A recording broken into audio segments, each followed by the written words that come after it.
good morning, good afternoon, or good evening, whatever time y'all watching this, man. It's Marquis Walker. SP's putting on her makeup. Yo, this is the THHC podcast, episode 91. We're here with Rome Mallory, man, project called Protect Your Inner Peace. We're going to talk about the album.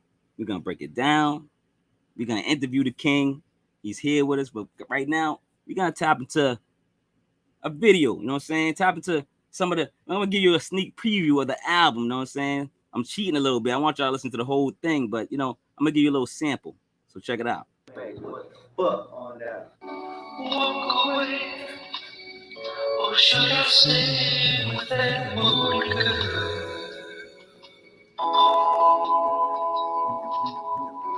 Walk away, or should I stay with that moody girl? Just like this, baby. What up, queen? She replied that she need me. Always be my sweetie, looking like Nefertiti. Black Mona Lisa, boss, not a diva. Swear that her love feel like Martin and Gina. First met you, asked you why you not dating. Sexy, educated, you need to be celebrated. Mind stimulated, your ex made you jaded. They wanna see you naked, but your spirit's so sacred. Wanna make you smile, get to know you better. I got scars too, maybe we can heal together. It's misleading when you say I can't trust you. Why you keep bleeding on people that didn't cut you? Lessons learned from the pain is what made us. Love your cadence, what's your love language? Lessons learned from the pain is what made us. Love your cadence, what's your love language? Should I stay? Should I walk away?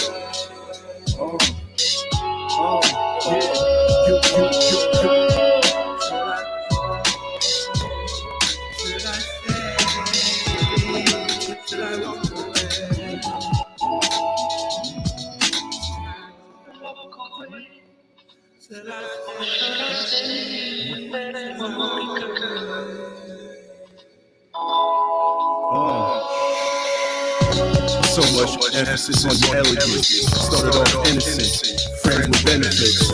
Got it on, not the type that needs saving. What good is a home if your heart's still vacant? You can have it all and still have nothing. I ain't frontin', baby girl, I can see blushing. Stop rushing, all the signs I ignored it. If it's meant to be, then you shouldn't have to force it. So you on the gram with what's his name? Super lame. Cupid needs better aim. How you still a match for your old flame? Candles lit from matches, gold flames, burning pictures, light another swisher. Too many memories, wish I didn't miss you. Lessons learned from the pain is what made us. Love your cadence, what's your love language? Should I stay? Should I walk away?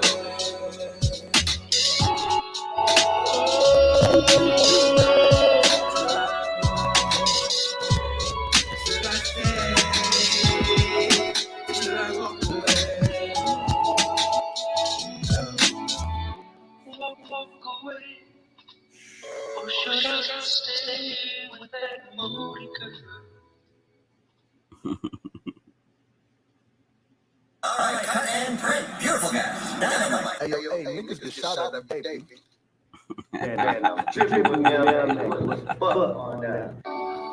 Yo, so that's the video. SP, you with us?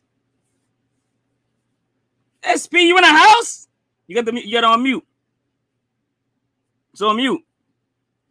Mute. You got it on mute. I know, I'm getting it. Yeah.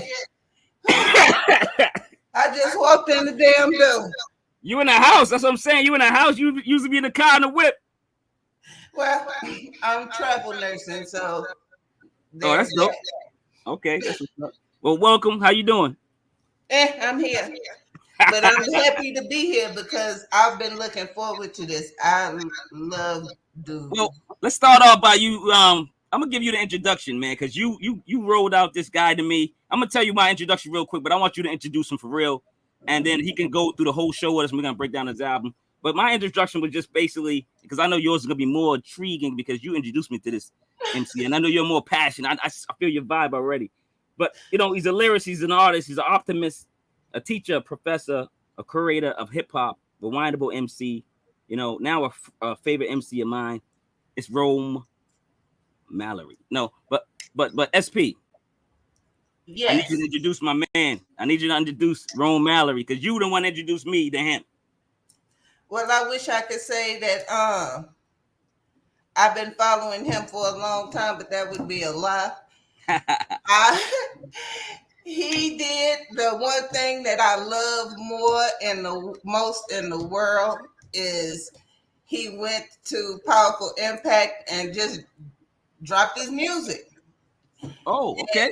I'm just saying, anytime you drop music to Powaful IMPAK, I'm gonna listen every single time. Yeah. And I listened, and he got me hooked. I was in it.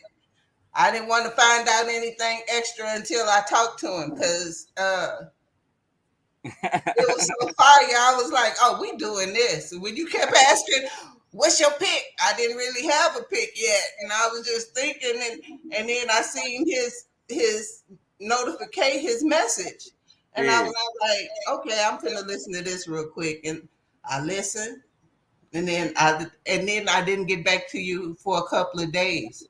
Okay. And then you said, "What song you pick?" Yep. Yeah. I was like, "I picked this." But he's waiting in the green room, SP, man.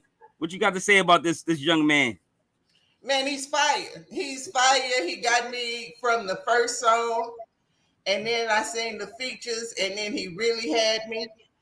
And then when I listened to it, I'm like, I am going to follow him for a while. I need to know what's going to happen with him because he's so dope. Yeah. All right, man. So introduce it, man. I'm gonna have him introduce. Am I pronouncing your name right? Rome Mallory.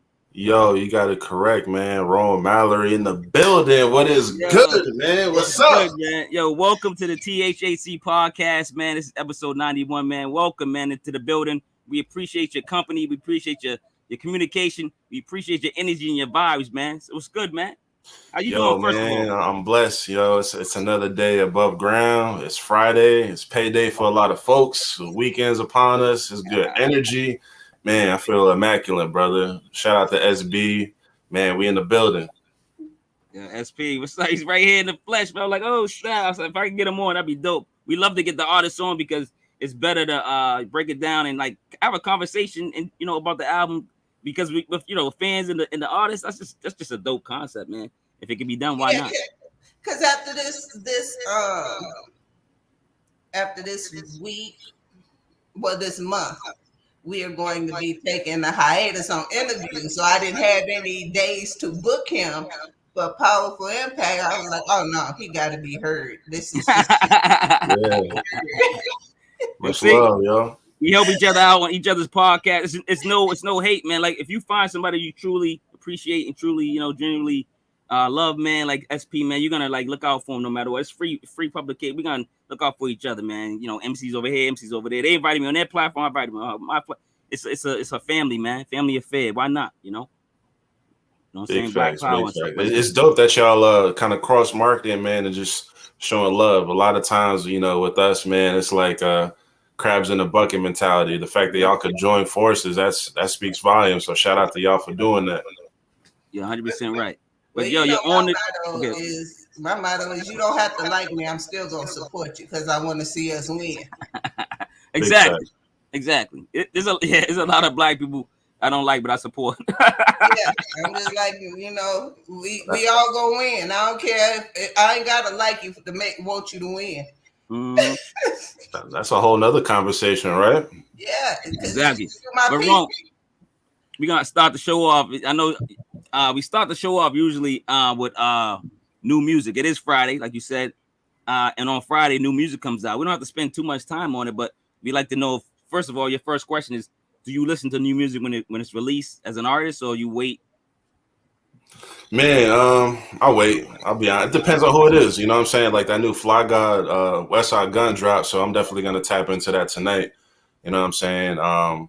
It depends, man. Like Kendrick, certain artists, like, okay, like I gotta tap in. But if they're not on my radar like that, it's like I'll get it in when I get it in. Like I'll go in the gym, throw it on the headphones and vibe out. But you know, if I'm really tapped in, I'm on it at midnight. You know what I'm saying? Yeah, because a lot of artists they get in, they say it might interfere with their I guess their production or their you know, their pattern of creativity, so they don't listen to a lot of the. So some is that's one of the reasons too, or no? Or just what you just said. I'm not gonna sit up here and lie and say I'm a fan of everybody because I'm not. That's not no hate. That's just the facts. Just based off. Nah, yeah. This ain't Mr. Rogers, man. This ain't Mr. Rogers show. Right. Yeah, man. But does it affect my creativity? Nah, it doesn't, bro. Can't nobody tell your story better than you. You know what I'm saying? So I'm telling my story. So what another man, woman raps about music, it doesn't really affect me or my creative process. Like I'm gonna tell my story regardless. So it don't bother me. It don't affect me. You know what I mean? Nah, I love it, man. I love this. Love it, man. Love the concept. Love the answer. SB, you got anything on that before I start talking about these albums real quick? No, I'm just, I ain't rushing to listen to shit. I listen to what I want to listen to when I want to listen to, and I don't give a damn when it come out. This is why I love it, man, because I do the same thing. I listen to stuff when I want to listen to it, right? But like it's certain albums, like the most of the music, going, running on a bottom below, I listen to probably today or earlier or whatever, right? You know what I'm saying? So, I'm really like into these artists usually. So Apollo Brown, I love Apollo Brown. This is an instrumental. I listen to that one. It's a good vibe. Apollo Brown, he got solid beats. Fact. Yeah, I listen to that one. You can listen to it on the plane. You can listen to it everywhere. You know what I mean? Like Cat in the Hat, over here, over there, over there. You know what I'm saying? Like, number 2, Coda the Friend. He's a new artist. I've been trying to highlight him and tell a lot of people about him. Great MC. You got a new album called Memo. And then West Side Gun, you said you was gonna check that out. Peace Fly got it. What did you listen to it, Pop? I can't listen to it. I haven't been able to listen to West Side Gun since that dude came out with that McDonald's commercial. With that McDonald's. Oh, to McDonald's. It's some dude. It's a lot of people imitating him on TikTok and rapping better too, and rapping like him and imitating him, doing a lot of stuff. And it's just funny content, man. Can to get a burger and some fries with a burger on the side. Boom. I'm done. Shout out to Passive Assassin. She said the album cover artist. Though, who did the album cover art? Fire. Man, my man Ill Tech, you know what I'm saying, out of North Carolina. He's an MC, painter, you know what I'm saying. He blessed me with the album cover. I'm definitely locking in with him for my next joint. You know what I'm saying? A little foreshadowing. But yeah, he killed that artwork, you know what I mean? That's what's up. Yo, another great MC, man, and a couple great MCs. This is a collective. Filth Analytics Records, The Dirt Up Here, a Filth album. A lot of great MCs on that. I Am God is one of them. I'm a big fan of him. Number 5, Nice, The Future, and Ito. Ito, he's a rapper and a producer. And I believe it's a combination album. I listened to like 3 joints. It sounded like the first joint had me hooked. But it's called Forever Mobbing. Some gangster shit if you into it. You know what I'm saying? Yeah. And then Rove the Rebel with Baritone Symphony, another underground artist. I like to try to highlight anyone I can. So send me those, especially the street shit, so I can play it in the car. You like that street shit? Yeah. You about to throw your Scully on? You about to get the screw face on with the good smoke? You know what I mean? Yeah, I'm from Texas. We'll put that shit on and go to church. Yo, shout out to H-Town. Shout out to Houston, man. Yo, Boston too. That's why I get along with it. Cause I'm like, yo, she got a lot of similarities to me. Cause we'll be bumping some Mobb Deep and then get out for church. And then, you know what I mean? Like what? That's our family. Like mothers be there. All that, you know what I'm saying? Like, I don't know. It is what it is, though. You know what I'm saying? So, all right, man. Let's get into the show, man. It's like I said, this is the THHC podcast, episode 91, man. Rome again. Appreciate you coming on board, man. Yo, what you sipping on? You got some wine? Yo, everybody asked me that. So boom, I got the wine glass, but this is water, man. I'm about to say I thought you was a wine connoisseur, so I figured you had to I mean, I get down with the gallon. You know what I'm saying? This is All every right. day. You feel me? You catch me with that good smoke before you catch me with a drink. You feel me? Yo, let's talk about the producers before we get into the album, because I want to dive right into the album. But the producers, great producers, and like the way I got it broken down is basically it says the producer's name, and those are the tracks that they contributed to. Let's talk about Best Kept Secret first of all. What's going on? Is it him, her? I don't. You gotta talk about these people. I have no idea. Yeah, man. I'll keep it a buck, bro. Like the producers I worked with, and I got a lot of producers that I'm cool with, but the producers for this album, you know, a lot of cats that I came across on YouTube, you know what I'm saying, went ahead and purchased the beats, tapped in. I'm the type of person, like, I'll go through like 100 beats and I'll pick like 2 of them joints. I'm super picky.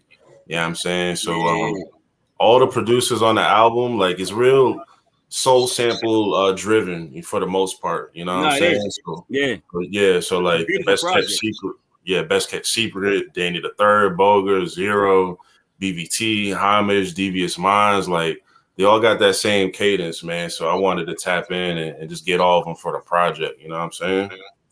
I know Devious Minds. I've heard some of his work in the past, and I've been tapped into Devious Minds' work. I'm glad these newer producers are into my catalog, man. So now they're in my eyesight and they're in my ear sight, man. So I'm gonna be tapping into Best Kept Secret. Shout out to him, Danny the Third, Boger, Zero, BBT, Homage, and Devious Minds. SP, what do you think about the producers before we start getting into this album? The beats, the selection, the music. I love Boger. I love him a lot. I mean, a lot. but tell him to watch out for SP, yo. Hey, I mean, that was perfection. I don't know how he picked those particular beats, but they were perfection, especially for your topics. It was beautifully done. thank you so much. And kind of, I'm foreshadowing. I'm doing a lot of foreshadowing tonight.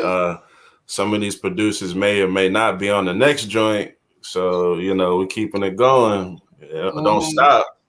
All right, No. hey, that's no disrespect. I mean, you might work with them again in the near future. Yeah, a lot of things cooking up, man. We're gonna get into that, you know what I'm saying? But yeah, shout out to Boga, shout out to everybody, man. Devious Minds, he a beast. I got some joint, man. I got some new joints coming. I love Protect the Inner Peace, but the next shit, oh man, I'm excited. I'm cooking that right now. Already. You know what I'm saying? You already got his itching like crack fiends. Yeah. I need some Rome. You know what I'm saying? Like, Yes, sir. Yes, sir. It's coming. all right, It's let's coming. get into it, man. Speaking of like a crack album, man, dope album, man. Let's get into it. Rome Mallory, man. Protect your inner peace, man. Are you from Charlotte, North Carolina? Good question, bro. I'm from Poughkeepsie, New York, man. Raised there. Somebody yes, sir. got it all wrong. That's all good. I've been in Charlotte since 2007, but I'm from Poughkeepsie, New York. Power Kingdom 845. What up? But yeah, I reside in Charlotte, Queen City, man. Okay, so that's what you do out now. Okay, maybe I just misread the message and the article, but shout out to both, you know what I'm saying, cities, states, you know what I'm saying. So May 15th, 2022, man, this young man puts out 45 minutes and 43 seconds of pure joy, man. We're gonna get into I'll get into the first track. SP's gonna get to this, you know, should talk about her, you know, how she feels about it. Then if you can tap into that too, and then we just go around and break down this album, brother. It's Absolutely. Really good, if you don't mind. Number one, My Brother's Keeper, man. Rome is an optimistic savior of hip hop, man. Protect your family vibe. Soulful track with crisp drums, while Rome Mallory quickly lets us know he can just rap. You know what I'm saying? And he's an MC. Strong starter record. Bars on bars.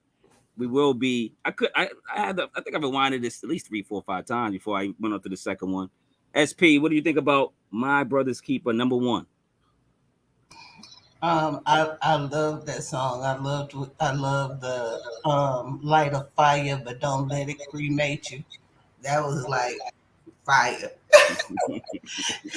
You see it happen so often that people blow up and then just set themselves on fire. They don't know how to blow up and shine. They're not stars. They're fireworks. They just blow up and then fizzle out. Yeah. So I love that boy. So Man, Rome, man, how you feel about that track?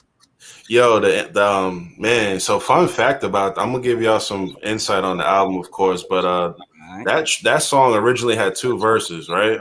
Mhm. So the first verse, I was actually talking to somebody. You know what I'm saying? I was talking to somebody and kind of airing some shit out. And my guy at the studio, Larrin, shout out Soul Jukebox. He was like, "Nah, don't do that. Don't put that out." And I was like, "You know what? I ain't gonna put him on that Summer Jam screen. Not just yet. I might Not just yet. chill." So yeah, That's so Jay-Z Mobb Deep. so the joint that you heard, that's actually the second verse. And Okay. but man, that for me, it's extremely personal, right? The vibes I felt with Survivor's Guilt, like the whole album is facts. You know what I'm saying? Like rest in peace, Ryan Gray, SI, everybody, man. It's all facts. It's humbling, the people you grew up with to see what path they go on. I shout out my cousin Dwayne. He like my brother on there. So it was a build up too. Even with the beat, it comes in real mellow, and then it just kind of builds. Then it kind of just breaks down. Then you got the Pac sample at the end, and even the Mafia joint, the intro in the beginning. I like that. Yeah, you got the intro there, then you got the, what I'm saying, then you got the core of it. It's like a sandwich, you know what I'm saying? And then you got the thing at the end. I love the way your samples too. That was gonna be one of the, I was gonna probably say it later, but that's in one of my notes. But yeah, your samples, the way you pick samples and blend things, and it could be from a movie, it could be from, a play. Like you do it well. You kind of create the album atmosphere, not just dope songs. Because you can have dope songs and a dope record, but it's like I might listen to your album more because it's more concise and more, you know what I mean? Like it's an audio canvas, and I like to use bright colors, brother. You feel me? There you go. Appreciate it. Let's go to number 2, man. Stop playing, man. Sapphire Knights, man. Reality rap that I can relate to. Like usually, like when you listen to music, it could be any genre. When you really connect with that artist, you feel that artist, you feel the lyrics. It could be something like the story that they went through. Maybe you went through something similar, man. That's what I'm feeling on this record. The soulful Motown track with Rome's smooth and relaxing vocal tone that's clear, educational, and entertaining. SP, what do you think about Sapphire Knights? Well, I'm not as prophetic as Marquis. Just his fire.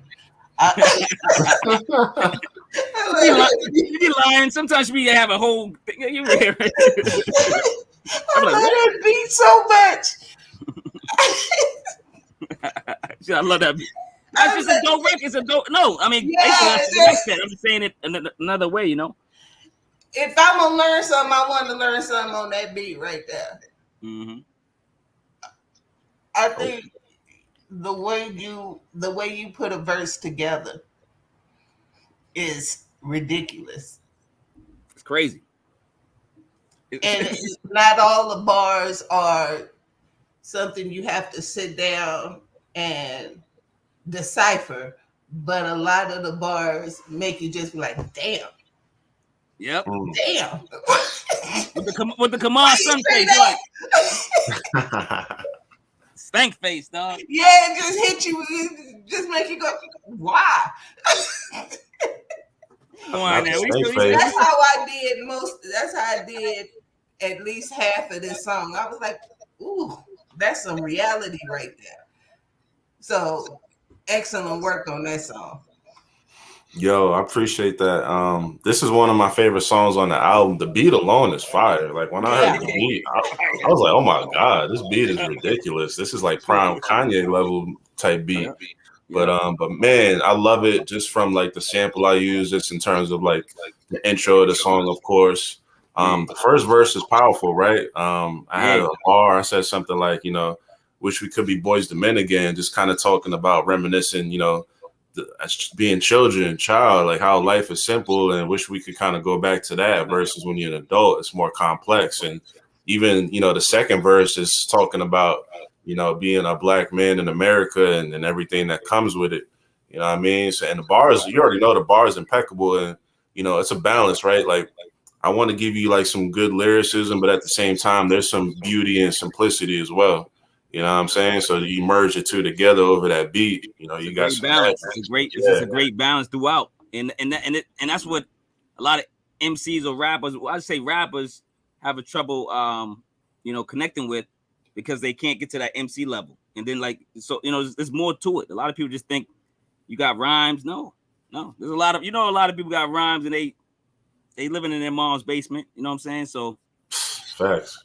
No disrespect. I'm just saying, you know what I mean? Like, but it's just the way the industry is. You know what I'm saying? You know what I mean? Let's get into a love track. You know what I'm saying? Black Mona Lisa, man, featuring, is it Larrin?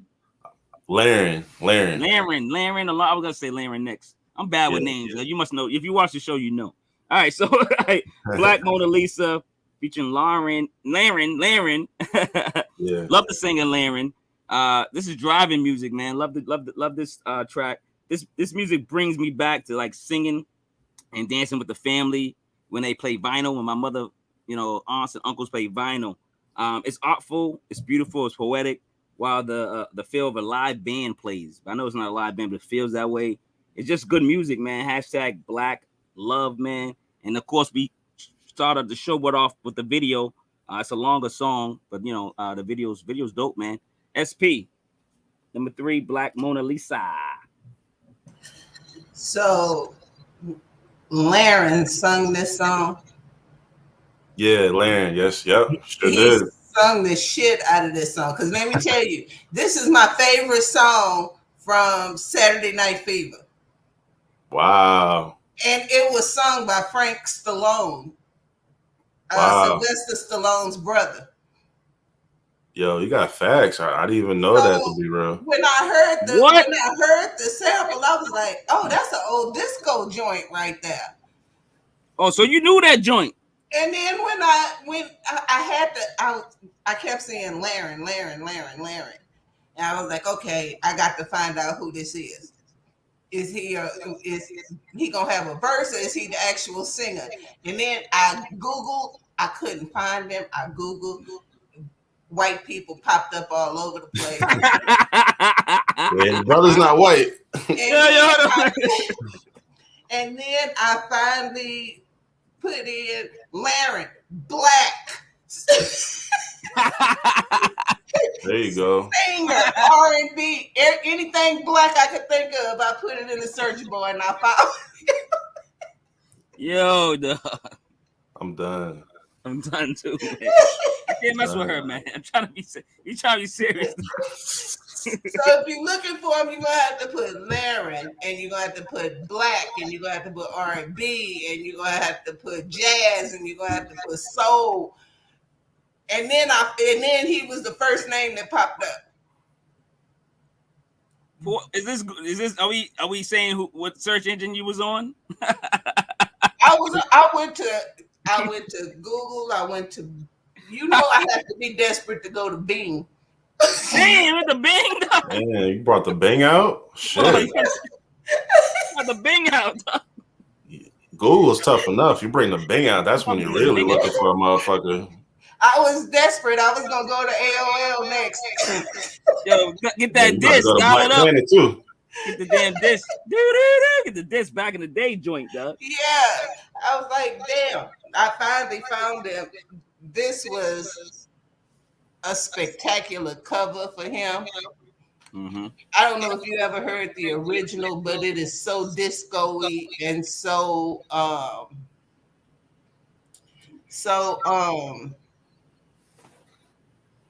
not what he did. Yo, please send me the sample after the interview. I want to hear it. Oh, you can just go to YouTube. Saturday Night Fever is everywhere. Just put in Moody Girl. I'm gonna go to Bing. Yeah, no, go to YouTube. Because go to Bing, on YouTube, go to Bing. Don't get a virus. That pops up is Frank Stallone's version. Okay. But it's still a good version. If you didn't know Sylvester Stallone's brother could sing, you will be completely surprised at how actually dope that song is. Oh wow. Okay. So Yeah, Rome on I love Black, that yeah, joint. Mona Lisa. So tell us about the track. Yeah, man, I love that joint. Shout out the video shot by my man Mel Major. He's like one of the top videographers in North Carolina, based out of Raleigh. He came down to Charlotte to shoot it. Man, first single off the album. I love this song. It's Black love period, celebrating the Black woman. And I kind of talked about this in the other interviews. I'll continue it here as well. I just feel like, with the state of hip hop right now, in terms of like how we talk to the sisters and women, period, everything is like stripper rap, and they're just so sexual. And granted, you know what I'm saying, there's nothing wrong with that in terms of like the sexual side, but there's so many layers and aspects to a woman, and I feel like the music is not really reflecting that right now. And I kind of wanted to go back to the basics, man. Shout out to Common, that joint, The Light. That was like one of the joints that kind of inspired this, and obviously, my own personal experiences as well. And even the beat, man. Shout out to Bogar on the beat. Is just the cadence, the boom bap, and I saw you on the gram with what's his name, Super Lane. Cupid needs better aim. You know what I'm saying? Like it's facts. You know what I'm saying? So I love this song. It's real personal. Even the sample, Larrin did his thing. Me and Larrin actually got an album coming out that we're working on called Eclectic Soul. A little fusion. You know what I'm saying? So that's gonna be fire. Little EP. But yeah, I love this joint. Black love. We just coming with a different direction. Just trying to celebrate and uplift the queens and women in general. You know what I mean? I'm loving the message, man. Yo, shine. Whenever you get a chance to shine, put shine on any type of Black woman or queen, man, whatever you want to call them. You know what I'm saying? Respect, man. Put the respect on their name. This show's all about it, man. You know what I'm saying? Like, I'm all about giving flowers to whoever, especially, what I'm saying, women first. Women raised me, man. My mom's raised me. Strong woman, you know what I'm saying, by herself, man, with me. You know what I'm saying? So I already know. I'm already bound down, dedicated. I was raised well, you know what I'm saying? So I was raised as a gentleman. So I know, even though I was back then I was a thug, I knew I still helped Miss Johnson's groceries, you know what I'm saying, when she came through the hallway, you know what I'm saying? And I told people to chill. Yo, you better chill, respect me. You know what I'm saying? Whoever came, you know what I mean? Yo, you said you gotta put some respect on the woman's name, the Black woman's name. Woman's name, yeah, the Black woman's name. The Black, and I said Black women. I said Black first. Black dog over here, dog. We talk about Black stuff here first. Yo, you better, you on this show, dog. Yeah, hold on. So, all right. Speaking of Black women, man. Number 4, God Body. You know what I'm saying? They got God Bodies, baby. Number 4, God Body, featuring Cookie with the Cream. Oh my God! Listen, man. Cookie with the cream. Cookie with the ambition. Cookie with the beauty. Cookie with the poetry. Cookie with the knowledge. Man, this enlightening interlude is black gold, and the message is priceless and it's needed. These messages are needed. So that was a great interlude. SP, what do you think about that interlude? I loved it, especially when she said Black bodies, and then she corrected herself. I mean, God bodies. Yeah. I was like, oh, she talking. She's doing that talking. Yeah, it was nice. I liked it. She did that. Mm-hmm. Yeah. Rome, who was that, Rome? Was that someone you know, or was that something like a clip you Oh yeah. That's somebody I know, man. A very talented poet, Cookie with the Cream. She's on the next album as well. Super dope with the words. Man, when I heard the beat, I was like, it's I don't want to put bars on it. I want to have somebody like do some spoken word, you know what I mean? And just knowing her, she's been doing poetry for a minute. Fun fact, that song is the first time she's ever recorded a period in the studio. So that was the first time. Yeah. Shout out to her. Clap it up for her, dog. That was dope, man. I'm like, that's one of my I started that one up like that's a 5 mic, man. I ain't playing around. Yeah. Like even interludes and whatever, like if it's a great, you know what I'm saying, and it carries with the album or something, I can even use in between my mix when I mix, songs. Yeah, it's beautiful and it carries with the music I'm listening to. I'm throwing in the mix, man. Even if it's she had one line. She had one line that was crazy, and she said, "You are the lost treasure that the world hid from itself." Like if you really think about that, just like where we're at as a people, you know what I'm saying? It's like we're not where we need to be. There's a lot of self-hate, there's a lot of distractions, and it's like we are the lost treasure, right? And it's like the world kind of hit it just in terms of our history, you know, growing up in, you know, the school system, the curriculums here, they talk about our history starts with slavery. No, it does not start with slavery. It goes back to the motherland. We were kings, queens, empires, you know, very intelligent, had whole communities. And it's like that history is hidden from us. So like we are the lost treasure that the world hid from itself. I love that line, man. And shout out to her. You know what I'm saying? I love that joint. Yo, and shout out to her future project, right? Yeah, let's get that going. Yeah, let's put that in the universe. Put it in the air, man. Put it in the air. Let's go, girl. Let's go. You gonna be on the show next. Let's get it. Yes, sir. All right, man. Number 5, man. Make the darkness bright, man. Just loving the titles too, man. Listen, man. He wants a rematch after beating depression, man. Ooh, Rome Mallory is a rewindable MC, man. Over these beautiful crafted beats, production sounds like scores for movies, man. There's a vibe on this project, man, that I'm just like, it's a wave, man, and I'm really enjoying it. SP, number 5, make the darkness bright. I love the optimism in this track. I love the glass half full, not half empty kind of the bar and the feel of this track. It was I don't know, I listened to it and there's just something about this song that makes me feel good. Like I can listen to it and feel if I'm in a bad spot and feel better. And the only person that ever does that really does that for me is it's just a few people, but recently it's been Homeboy Sandman. So it's something about the way you write, even though you're talking about serious topics, it just makes you feel good at the end. You know, by the time the song is finished, I'm not depressed from hearing it, you know, or feel like I gotta go and shoot up a IKEA. IKEA, yo. Oh, She know there's mad white people in there. But I'm done. Wow. But yo, hold on. You got that water right here. This water fire right here. Damn. Oh my god. Somebody help me, man. But I get what you're saying. You know, the song. Another example for an artist, and you know, there's no comparison, but it is a good comparison. But like, you know, you would probably respect this. Is Sky Zoo. Like he can rhyme about, you know, this bum right here peeing and then getting killed, but like by the end of the song, you sad, but then you're like, all right, man, we gotta do something. We cool. We got, you know, you're not like you're gonna kill everybody. Like you're not doing that. So you got a good balance of holding people's attention and just kind of like getting it there from the beginning to the end and shit like that. You know what I'm saying? Yeah, Thought Provoker is good at that too.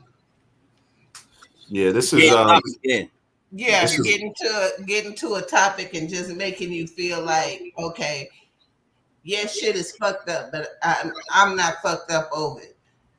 Fact. I just know we got to do better. Yeah, this is like one of the most popular songs on the album. This is like a major song for me. When it's all said and done, like when I left this earth, you'll be able to play that song and get like an idea of me as a man. You know what I'm saying? You got Rome Mallory and you got David Mallory, you know what I'm saying? And it kind of blurs the lines between the two. You know, Beat My Depression, that motherfucker want a rematch. What? You know what I'm saying? That's powerful music. That's all real talk. So protect your inner peace. You know, sometimes we have battles with ourselves, our demons, our past, our mistakes that we made. We want to think about our legacy in terms of like, just because shit was fucked up before doesn't mean it has to be like that. It's never too late to be the best version of yourself. You know what I'm saying? Like, these are like love letters to the universe. Like, this is poetry. You know what I'm saying? And the beat, the sample is fire. Fun fact about this, I was going to put like a Nipsey Hussle quote in the song, but that didn't happen. But I love the way that it still came out. But this is like one of those joints, man.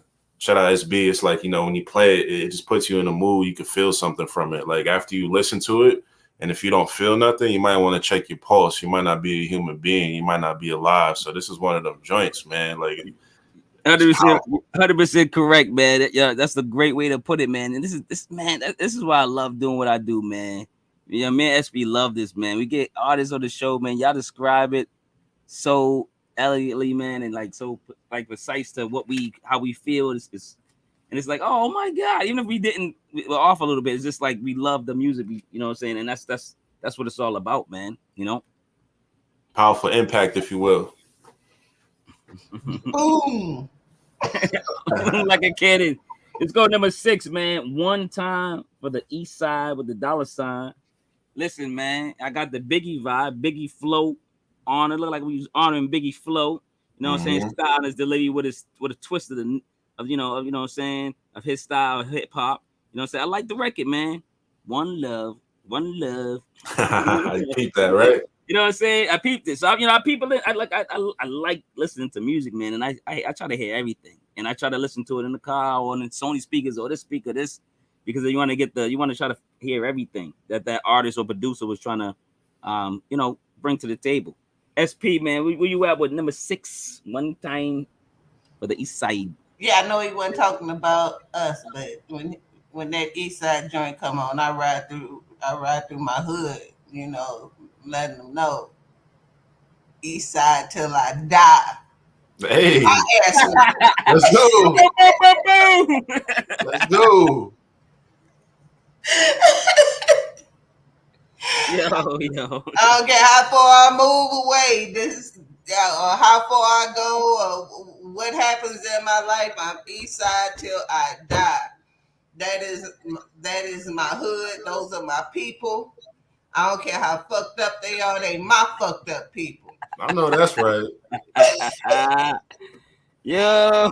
If you don't like the head rolling and the going to the grocery store in your pajamas, or going to the store with the curlers in the sponge rollers in your hair, we'll get the Crocs with the bonnet on.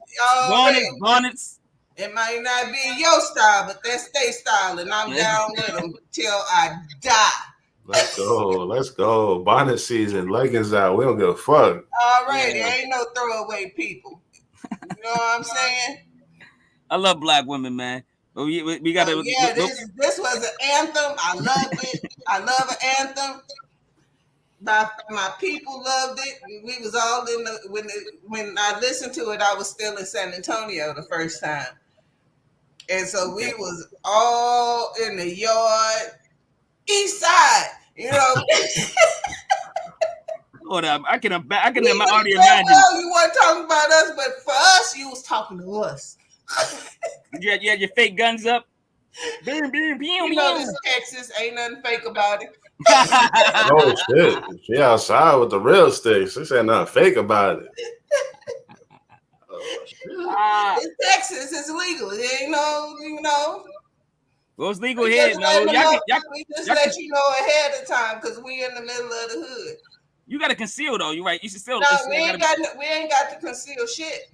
Lord have mercy. No rules. This is the Wild Wild West out here right now. Oh Lord. So sometimes you got to let a motherfucker know while you riding down the street, you might want to keep on riding. Don't stop and pull that bullshit. You're wrong. Everybody already ready. There ain't nobody not ready. Every week I get more and more scared of SP, man. I be like, yo, should I keep doing this with her? She's gangster, man. She's gangster, baby. Hey, when people show you who they are, you better believe them, man. You let you know who she is. You better believe that shit. Now. And I'm too fat to run. Hey, she said, I ain't running. What we gonna do? I ain't gonna run. It's either me or you, and it ain't gonna be me. And I got about a good minute of hard fighting before I'm tired. So shit, I ain't doing none of that no more. How much time? How much time you got for hard fighting? How much time? 45 what? About a good minute of minute. fighting. And then I'm tired. I'm 50 shit. He said, then I'm tired. I know that's right. Yo, let's be. Yo. So we ain't doing no more of that at 50. Nah, I know that. Yeah, so you better have. That's why you got to get younger goons, girl. Get them younger goons to work for you. All right, so what happened? I'm old school for that. She want to do it herself. You telling on yourself. Be quiet before they track you down. Ain't no telling Yeah, on fuck a yourself. shooter. I'm my own shooter. You know what I'm saying? One thing that was taught to us very early at a big law school, a big lawyer conference. If you shoot somebody, kill them. Because your lawyer can speak for you and the dead don't talk. And do it by yourself. That way ain't no witnesses but you. THHC podcast don't support anything as we say. I don't even know the same. It ain't support or not support. It just is. I'm playing. That's why everybody got RICO cases now. Yeah, I know, right? SP got the advice for people today, bro. No, I got to come up with something like an SP fact, but I got to be ready for it and throw it on the screen or something. So number 6, man, one time for the East Side, man. Rome, what's going on with that track, man? Before we go to 7. Yo, I love that joint, man. When I was in Charlotte, well, still in Charlotte, but when I first came, I was mainly on the East Side. You know what I'm saying? Shout out Village Lake, Independence, Albemarle, Farm Pond, all that. You know what I'm saying? Shout out University, West Side, Almora, all that. It's all facts. You know what I mean? Giving it up for Charlotte. It got like house party vibes, man, feel good vibes. Like it's a lot of different vibes on the album. It's a balance. So coming off the previous song, Make the Darkness Bright, it's a serious song. It's kind of dark, dealing with some demons. So the next joint is fun. You know what I'm saying? It's light.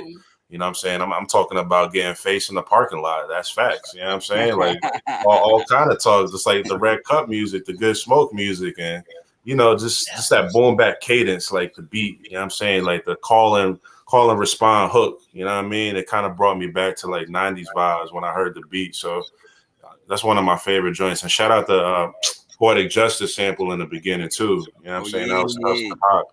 Now, did you organize the songs and kind of executive produce the album itself? You pick the tracks 1, 2, 3, 4, 5 like that? Yo, that is a great question. I wear a lot of hats, and yes, I did. I did the whole sequencing, the beat selection, in terms of like the samples that you hear. It's a lot more than just dope punchlines and raps, brother. So yes, sir, I did that. Yes, sir. That's my favorite thing in the whole world. I love to know how people sequence because it can make or break an album. Because as fire as all of these tracks are, if they were in any other order, it would throw the whole listening experience off. So dope move. And that's what I was saying earlier. You know what I'm saying? That's crazy, man. Speaking of the flow, let's flow, man. Number 7, man, Break the Cycle. Let's not break the cycle. Let's keep going. Featuring Dat Boi Vic. Man, the music takes you away like them Calgon Take Me Away commercials. I don't know if you guys he's not that old SP, so he ain't gonna get that. You have to look it up on YouTube or whatever channel, you Google whatever. Dat Boi Vic brought the trap cycle to the song, man. He brought that vibe, man. I was like, oh, okay, what's this? Who's this? You know what I'm saying? And then you came on, you know what I'm saying? After that, Great Substance, Winning Bars, and Truth with Rome when you speak. I just felt truth in your bars. SP, man, number 7, Break the Cycle with Dat Boi Vic. So Break the Cycle. Number 1, shout out to Dat Boi Vic. The constant improvement that I hear in Dat Boi Vic is just, it shows you that he is paying attention to his craft, because he's come a long way from the first time I heard him till now. Because what he did on this track was so fire. And I kept rewinding this track because I'm old school. I'm an old school hip hop head, and I kept thinking, Okay, he got it. No, he got it. He got it. No, he got it. No, y'all complimented each other so well on this track, and just break the cycle is one of those things that so many people don't understand, and the way that y'all put this song together was perfection. I don't understand how, if you don't know what break the cycle means now, listen to this song and you'll understand. Very dope. Yeah, I love this joint. Shout out to Dat Boi Vic. I reached out for the collabo.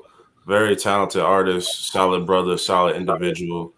Even just the song itself, like the hook, like "Break the Cycle," is kind of self-explanatory, right? It kind of goes with the theme of protect your inner peace, just like breaking the cycle of things that hold you back, your comfort zone. You know what I'm saying? Breaking out of that to reach the next level. And it was a bar fest, you know what I'm saying? Like when I heard his verse, I was like, yo, I gotta go fucking crazy. Like, nigga, you're not about to body me on this track, bro. Like I'm about to come with some bars for you. You know what I'm saying? So I had to come correct. I was going to ask you who said who made the verse first, because Shit. yeah, because I'm like, this shit is so evenly, I couldn't. So boom. Because Yes. it's just innate in old school hip hop heads to be like, oh, he killed that, or he. Yeah. It's just part of who we are as a people. Yeah. This is one of those joints like I had to like rap. Like I couldn't I didn't want to get in my storytelling bag. I was like, yo, raising cannons like Uncle Marvin. You know what I'm saying? If you watch Power, you know that hit different. But to answer your question, SB, I sent the beat to Dat Boi Vic because I had the beat on deck. I was like, yo, this is crazy. I sent it to him. He sent his verse back. When I heard the verse and then his last line, he said something about same cycle or break the cycle. And I was like, oh, shit. Let me fucking write a hook. That's dope. So I got the whole concept of the song from just that one line in his verse and even what he was talking about. So boom, he had his verse first. I wrote my verse. I had to go crazy. I had to leave Earth. I had to go to Mars to write the verse. You know what I'm saying? Came up with a hook. Shout out the outro, man. Man, it's I can't think of her name right now, but it's a famous African actress talking at the end, just in terms of like narrative. You know what I'm saying? And I thought that was important just to kind of throw that in there. The beat produced by BVT. He produced "Come As You Are." That's a single off of my last album. It's got 6,000 views on YouTube. Classic song. That's like one of my favorite songs. Super fire. So he did this beat as well. But yeah, this is like one of them joints. Yo, we already tapped in. You already know that. We're gonna get everybody else tapped in, man. Start playing, man. And shout out to the people in the chat. They just ain't saying it. They in and out. You know what I'm saying? All right, so number 8, Cypher's on Academy. Rome says he's freestyling on this well orchestrated instrumental. Mr. Mallory is putting top tier court seat lyrics. And then I like, I always love when somebody incorporates a paid in full reference, man. You know what I'm saying?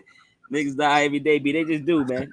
They do. I just love it, man. SP, what do you think about 8? I love it. It's one of my favorite tracks. One of my questions would be, did he freestyle that? But once you say freestyle, I'm all in. Yeah. Yeah. Once you say freestyle, I'm in. I'm in it to win it. And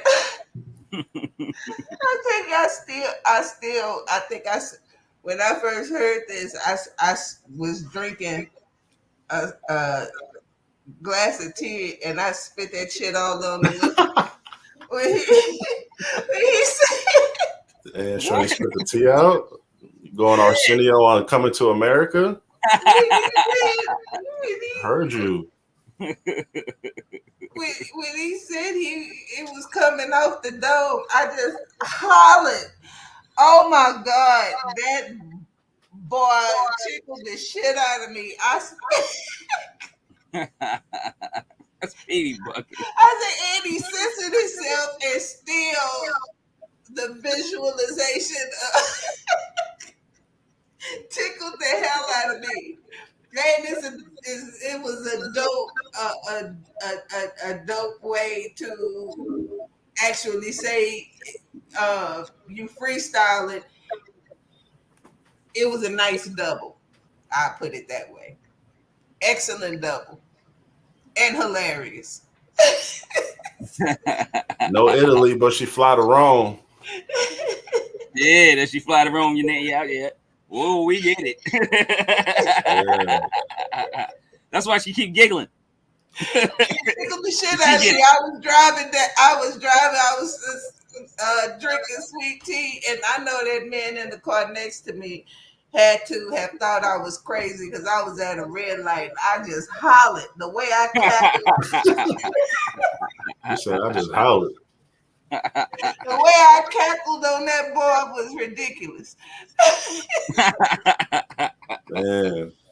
Nah, great joint, man. It was a little too short, but it should have been long, another verse or something. But you know, we greedy when we like the song. Yeah, you know, for freestyle, I'm like, this is fire. Straight off. Yeah, I know. You know, I'm greedy. I'm greedy though. Because that's where the freestyle is. Yeah. Don't at me. A freestyle is straight off the dome. Don't at me. Huh? What'd you say? You know, people like, you can write a freestyle. No, the fuck you can't. A freestyle is off the dome, and please don't hit. Oh, you talking about rappers that say they write freestyle? What are you saying? You just bringing up conversation? What are you saying, yo? No, he did a freestyle. Yeah, and I'm saying a freestyle is off the dome. Of course it is. That's what a freestyle is. It's people who will argue with you and tell you that a freestyle can be written. No, the fuck you can't. Oh, not on this show? What are you talking about, man? Yeah, not on nowhere. Oh. I thought you was cussing me out. I'm like, what are you cussing me out for? What the hell did I do? Well, you see them like on like Sway reading off their phone and all that shit. That's not a freestyle. That's some shit you wrote and you just rapping it on Sway. Yeah. A freestyle is off the dome. Exactly. Period. Was it a freestyle room?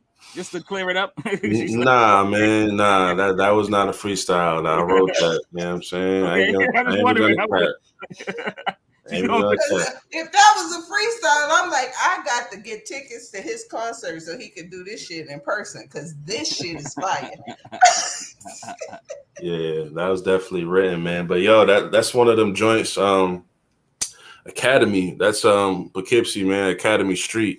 You know, I used to get my hair cut at New Tribe Barbershop. Shout out to them. I used to cop mixtapes. They got a few stores over there, and they had a studio. That was like the first major studio that I recorded at. I got my first show over there, and you know, we used to rhyme. You know what I'm saying? So the title is kind of full circle.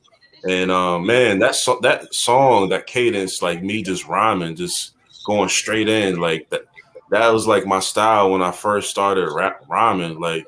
Just straight battle rap, mixtape rap. Like that was before I became an artist. That's before I really learned how to, you know, make a song, you know what I'm saying? A song structure and concepts.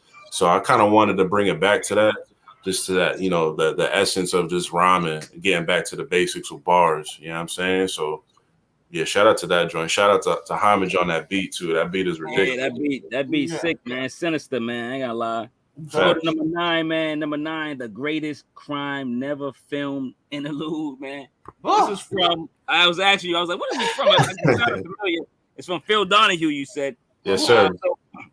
The comparison of slavery versus everything else interlude. Slavery is the worst. I just hate when people compare things to slavery like it was worse. But SP, I know you probably was mad at this clip too, right? 9? No, because I actually watched Phil Donahue. Oh, that was your show? That was my show. And then so I remember this. Just like I remember Sister Soldier.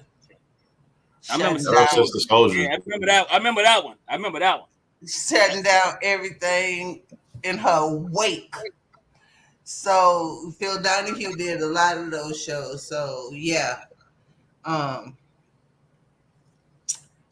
this was one of those moments that made me just be like, Sister Soldier, can you please come on the show? Yeah. Man, if any of us get Sister If Soldier, I get Sister Soldier, I will literally cry right in the middle of and The interview. I could hold it back because she was so integral to these shows. Actually were very integral to who I am as a woman today. Wow. Because I grew up in the South, we didn't have that such powerful Black influences, that we Okay. could point to and go to. So when we seen Black people on TV, we would make sure we were in front of the TV so that we didn't miss it. So these people who did these talk shows and who did who spoke on these news stations and who did these interviews were a big part and a big reason I am who I am today. So I'm glad that you put that in, and I'm glad that it's part of your album because it drew me in even more. Yeah, respect, man. There's a lot of moments on the album. I like to describe them as moments.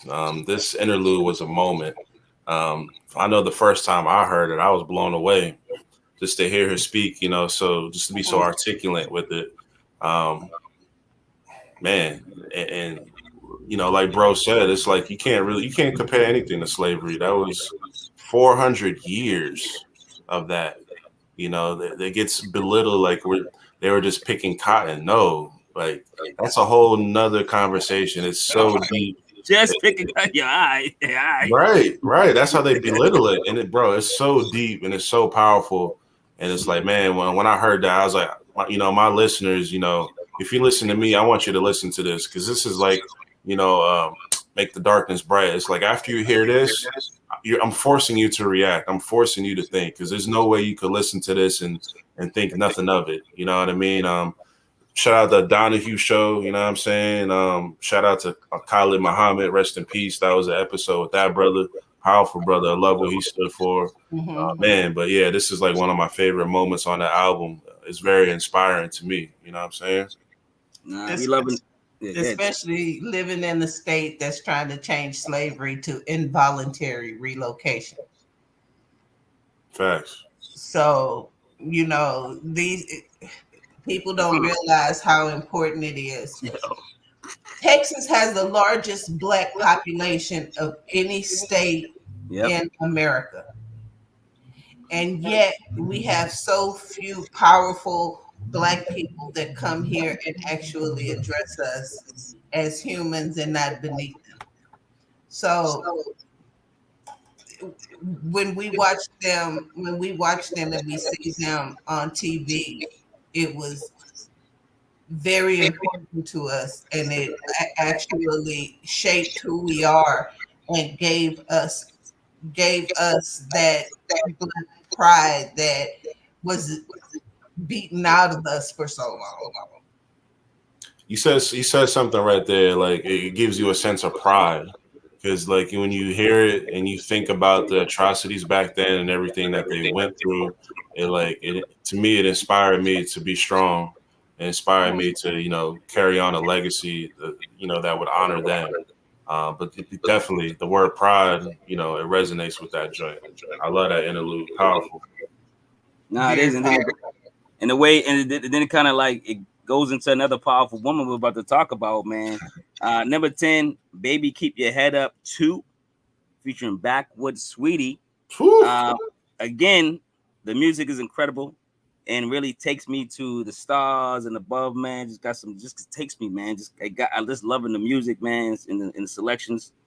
It's like when songs and people had, like a better attention span. I like these long, drawn out songs with great music and just great music, great lyrics, great substance, great just whatever. Backwood Sweetie is a lyrical professor, a teacher, past the dictionary and the thesaurus type of MC. And I just love her substance and what she speaks, man. So shout out to Backwood Sweetie. SP, man, what do you think about this song? Baby Keep Your Head Up with Backwood Sweetie. So you know how I feel about Backwood Sweetie anyway. Yeah. I love Backwood Sweetie. But what I loved about this song is you found a way to chastise our people without being preachy. Mm. And Yeah. Bars. Facts.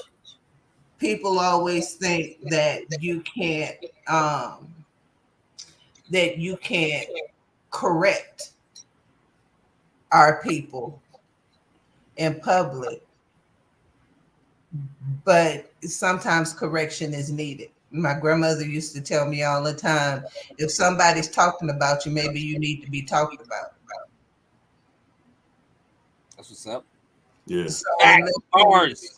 unless you look look into kind of some of the stuff that's really happening and kind of take stock and see what we can do to change it, then nothing will ever change. So I love that Backwood Sweetie and well, first you were not afraid to speak to men on a woman's behalf. Not saying women are perfect. And also, Backwood Sweetie was also able to do the same thing for women, because sometimes my message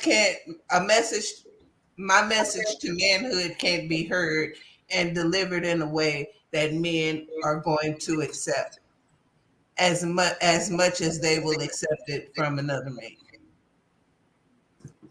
Absolutely. Very dope. And I love the way it's put together. The beat is fire. I don't know how you pick the people you pick to collaborate with, but this song is one of my favorite songs. This song is probably my favorite song on the album. Oh wow. Gratitude, Queen. Yo, thank you so much. Even the title alone, it's a play off of Tupac, Keep Your Head Up, hence Baby, Keep Your Head Up too, or TOO, right? Yeah. Fun fact, this song was originally done, had 2 verses. It was done.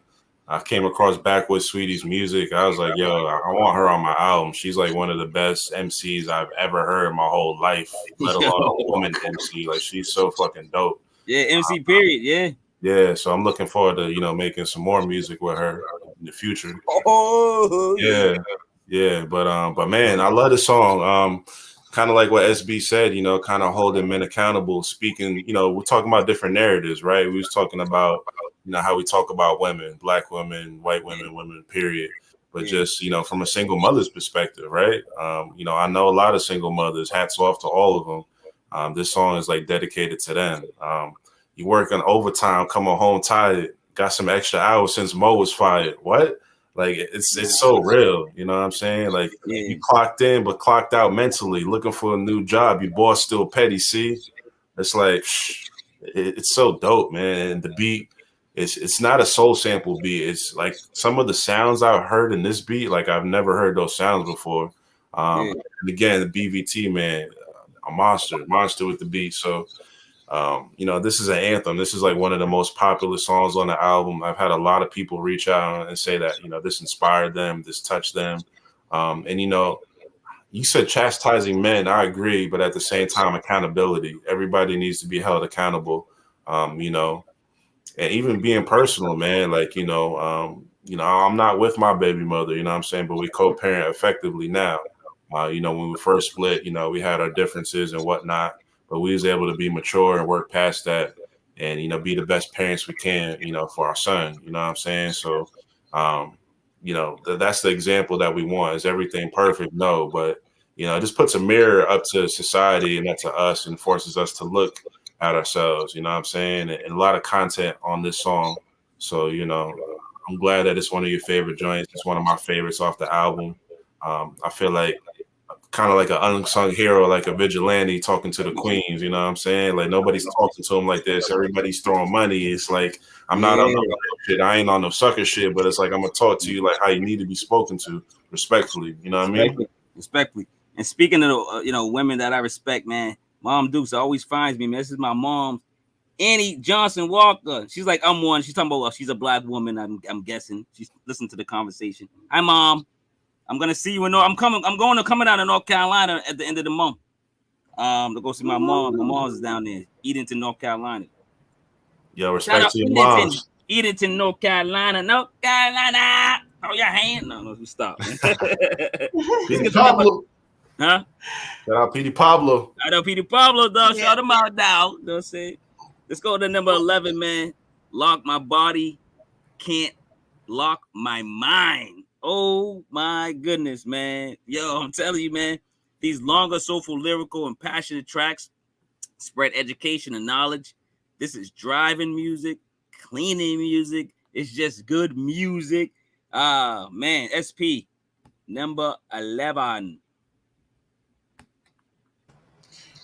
So on this song, I just kept saying, I'm driving, but I need a notebook. I'm driving, but I need a notebook. And then I was like, I wanted to just start jotting down some stuff, but I was driving.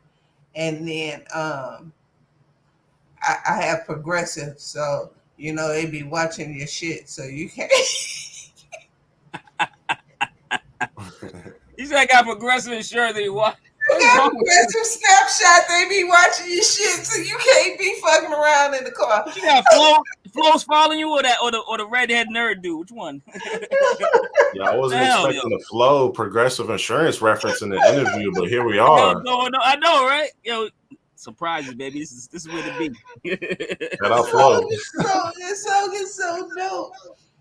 Oh snap! Yes, it's a vibe. It rides well. Yep.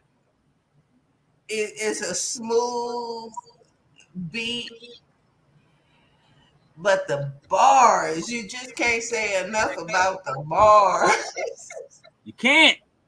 That's why I call it a rewindable MC. Like you got to keep rewinding and going. Wait a minute. Well, now it's this way. Instead of rewinding. And extremely flexible. This was I can't even explain what I want to say because it's so contradictory. Because what I felt at the beginning, I felt different at the end. If you even begin to understand what ride. Yeah, they took you on a roller coaster. You don't feel the same after the end of the roller coaster, dog. No, but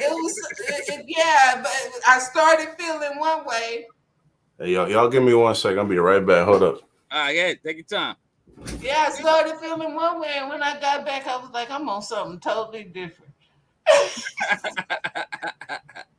Nah, I really gotta compliment you on picking quality albums, and I try to do the same because I don't want to waste nobody's time, man. Like I try to like pick something. It might just be, but I try to introduce you to new stuff. Like we always try to, get each other, at least introduce each other to new music, man. And I really enjoyed this album. This is the first complete album I heard of his, and it's lovely, man. And I'm gonna tap into his course, his previous work, and of course his future work.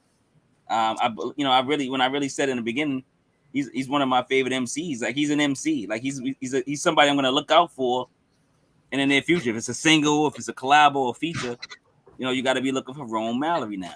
You know what I'm saying? And I think people really think that I'm full of crap when I tell them, if you send me your music, I'm gonna listen to it. I say the same thing, and people don't do it. Like, whatever. If you send it to me, I'm gonna listen. I just go search for it. I mean, I know where to find it. Yeah, I mean, I have those that I sometimes I'm just going through the feed and somebody will say, well, listen to my music. Yeah, I'm gonna hit it. I don't care what I'm doing. If you have listened to, I've just dropped this, listen to it, and one of my, and just the feed, I'm just going to hit it because I just think it's a sign of respect. People are, it's so hard to get listens, and it's so hard to get people to tune in. So Yeah, because they got short attention spans. Everybody got short attention spans. yeah, if you put it out now, I'm going to add this. If it's auto tune, it may take me a little longer to get through the whole thing. Because I can only take so much of that shit at a time. Of course, man. I don't know why you mentioned auto tune on this show. Goddamn it! Yeah. I'm still gonna listen to it. So, Rome, man, tell us about number 11, man. Longer to get through. Yeah, no auto tune on this show, man. Rome, let's talk about number 11, man. Sometimes when it's auto tune, it's done really well, and they're actually saying something. Yeah. It's not always. You mean, are you talking about trap rap or auto tune? Auto tune. Even trap rap. Sometimes you have trap rap where they're actually saying something. Of course, I listen to T.I. trap made a rap. whole career out of it. We just listen to the dude talk. Yeah, I listen to trap rap all the time. Yeah, but it got to be done well. Everything but got to be if done it's well. auto-tune, I don't care how well it's done. It's gonna take me a minute to get through the whole thing. Because I can only do 1 to 2 of them songs at a time before I have to hear somebody's regular voice. Yeah. Peace to the auto tune, man. We can talk about auto tune all day. I was just about to bring up Kanye. That'd be another conversation, man. We talking about you, brother, Rome Mallory, man. Yeah. So number 11, you didn't explain that one, man. Can you explain number 12? Yeah. Let's get into it, man. Lock my body, can't lock my mind. Just the title alone to me is powerful. You know what I'm saying? I think about brothers that's locked up. A lot of them didn't even get a chance to really tell their story, even like the why, in terms of why they're in that situation. You know what I'm saying? And it's like you could lock a man's body, but mentally I'm still free. Mentally I'm still in another place. And that doesn't necessarily mean, in a cell. That could be, you in your one bedroom, you in the hood, you got dreams of a mansion. My body is here, but mentally I'm somewhere else. And what I'm talking about in the song, this is like a storytelling joint, right? The song kind of starts with, his mom's is going through it, stressing out. She got hooked on drugs, and, he starts hustling just to, support her and to keep the family afloat. You know what I'm saying? She dealing with what she dealing with. He's stepping up, being a man of the house since the father's not there. He's not doing it the legal way, but he's still providing. You know what I'm saying? And second verse, it kind of comes full circle where moms gets clean, and, he's still doing what he do, but he gets sentenced. You know what I'm saying? I said something like, I threw my life away just to save yours. That's real. You know what I mean? And dope line. Yeah, facts. And, you look at a lot of cats that hustle, what's the intentions behind it? Some people do it for the flashy lifestyle. Some people do it because the 9-to-5s they're not promoting you. They're not paying enough. You've been there for a year and they give you a 5-cent raise and you want to take matters into your own hands. You know what I'm saying? And shout out that third verse, man. I kind of let the beat rock. Shout out to Dr. Umar. He's had a powerful quote on there, and even the beat itself, man, it's real soulful. You know what I mean? Like I'm a sucker for them saxophone joints.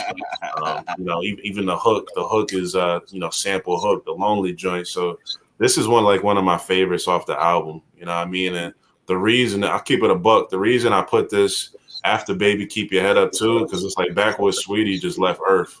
You know what I'm saying? And you was like, where am I gonna go after this? And you had to match it with something nice. You know what I'm saying? Exactly. So it's like, after that, I gotta rap. I gotta give you a joint where I'm rapping. So boom, there you go.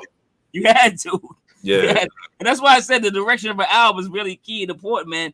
And if you don't got that ear and that talent to do it, get help, artists. Get help. Hello, artists. You know what I'm saying? I'm just saying something else. Some people can make or break an album. Yeah. Big facts. Number 12, Serenity sounds like this. Oh man.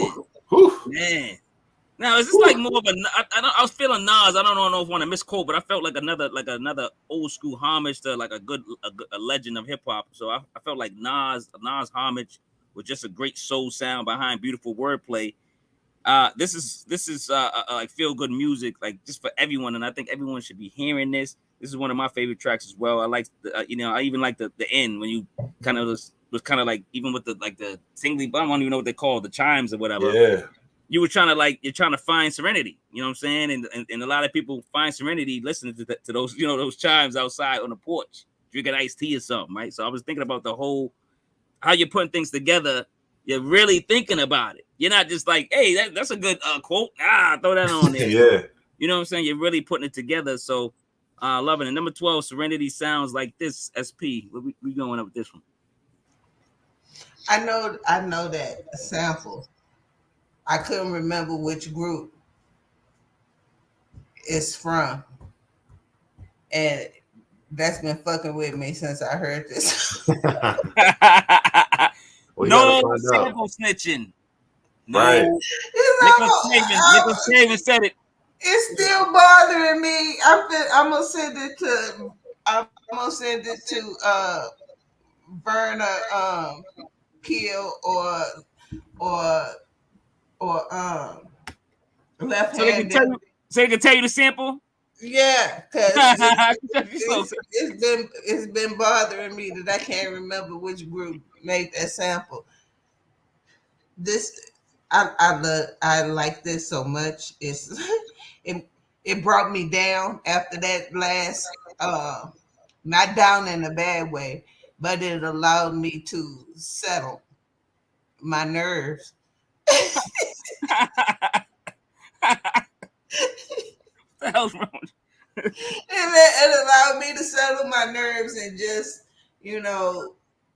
vibe for a minute. It's bringing you emotion, right? It's bringing you, like, this album brings you emotion, like, and that's what it's because I was sad, angry, happy. You know what I mean? It's human. It's a human album. Yeah, because it was making me be like, suckers. You know that. What? And last time I was like, you suckers. I kind of got in my 50 Cent frame of mind, like, suck ass. Suck ass, nigga. I'm done, yo. You got time today. When I go to Texas, I got to link with you. Like, she got energy. She got energy. She gonna be the tour guide walking. She ain't even gonna drive. Right. That much energy. Ain't nobody walking in Texas. It was 107 degrees today. It's all AC in the car. Huh? This was the perfect spot for this song. That's why I was like, you can't say enough about the sequencing of this album, because this was the perfect spot for that song. And yeah, I like this song a lot.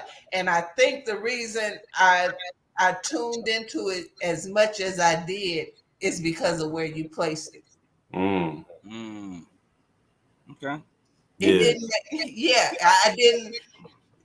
Normally, you'll hear that kind of song. You're like, okay, I can listen to this one later. It's not gonna be that deep.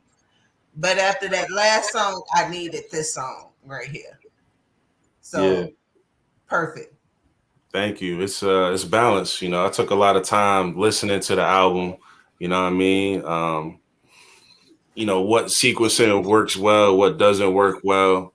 With this joint coming off the last one, the last one's heavy, right? It's a heavy ass joint. So this one I wanted to lighten the mood up. Kind of rap from a perspective like, what does utopia sound like? What does it feel like? What is serenity? What does peace feel like?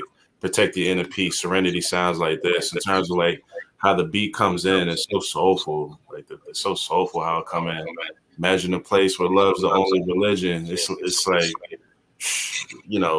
we deal with so much darkness in the world, a lot of shootings and a whole bunch of stuff. And it's like, what is peace? What does a perfect society look like? What is a good situation for, brother and a sister sound like? So I love this joint. It's one of my favorites on the album.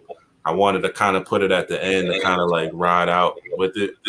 Shout out the wind chimes at the end. Like when you get to the end of the track, it's like, yo, Shout out how to the wind fuck did I chimes. end up here? Yeah, how the fuck When did the I wind end up chimes get a shout out in any show. Yeah, nigga, I'm shouting out the wind chimes. That's how you know I'm different, nigga. You know what I mean? But yeah, when you get to the end of the track, you're like, yo, how the hell did I get here? You know what I'm saying? So I love that joint. I'm loving it too, man. Number 13, Black Cleopatra, man. Ooh, man. First, we be catching his wordsmith and lyrical. We're gonna have to like go back and just keep rewinding your wordplay and the way you're good with the words and catchy with the phrases and the bars and all types of things going on. The Spanish guitar got me. Love the music. Rome Mallory makes good hip hop. Love records. Learn how to learn from the teacher, because there's a lot of MCs out there that they try to make records like this and they just fail. Learn from the teacher, man. Rome Mallory. 13, Black Cleopatra, Powaful IMPAK. SP.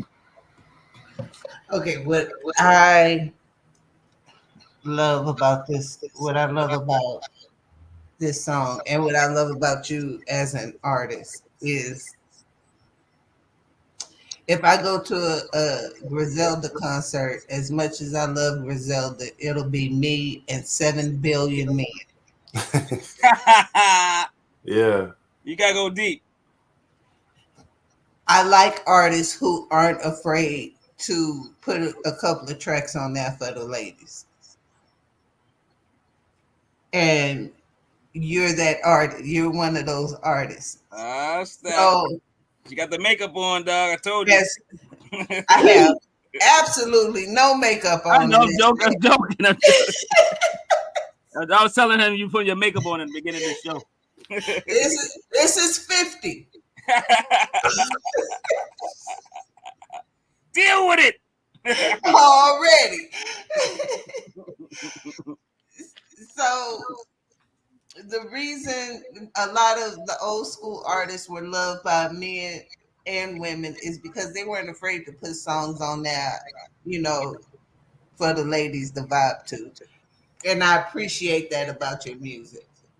I wish more artists would think about doing that, because as much as I love hip hop, occasionally, because they play so few of the females' music, I would love sometimes if they would think about us when they're writing. And you do, and I appreciate that. I appreciate you as an artist because you do that.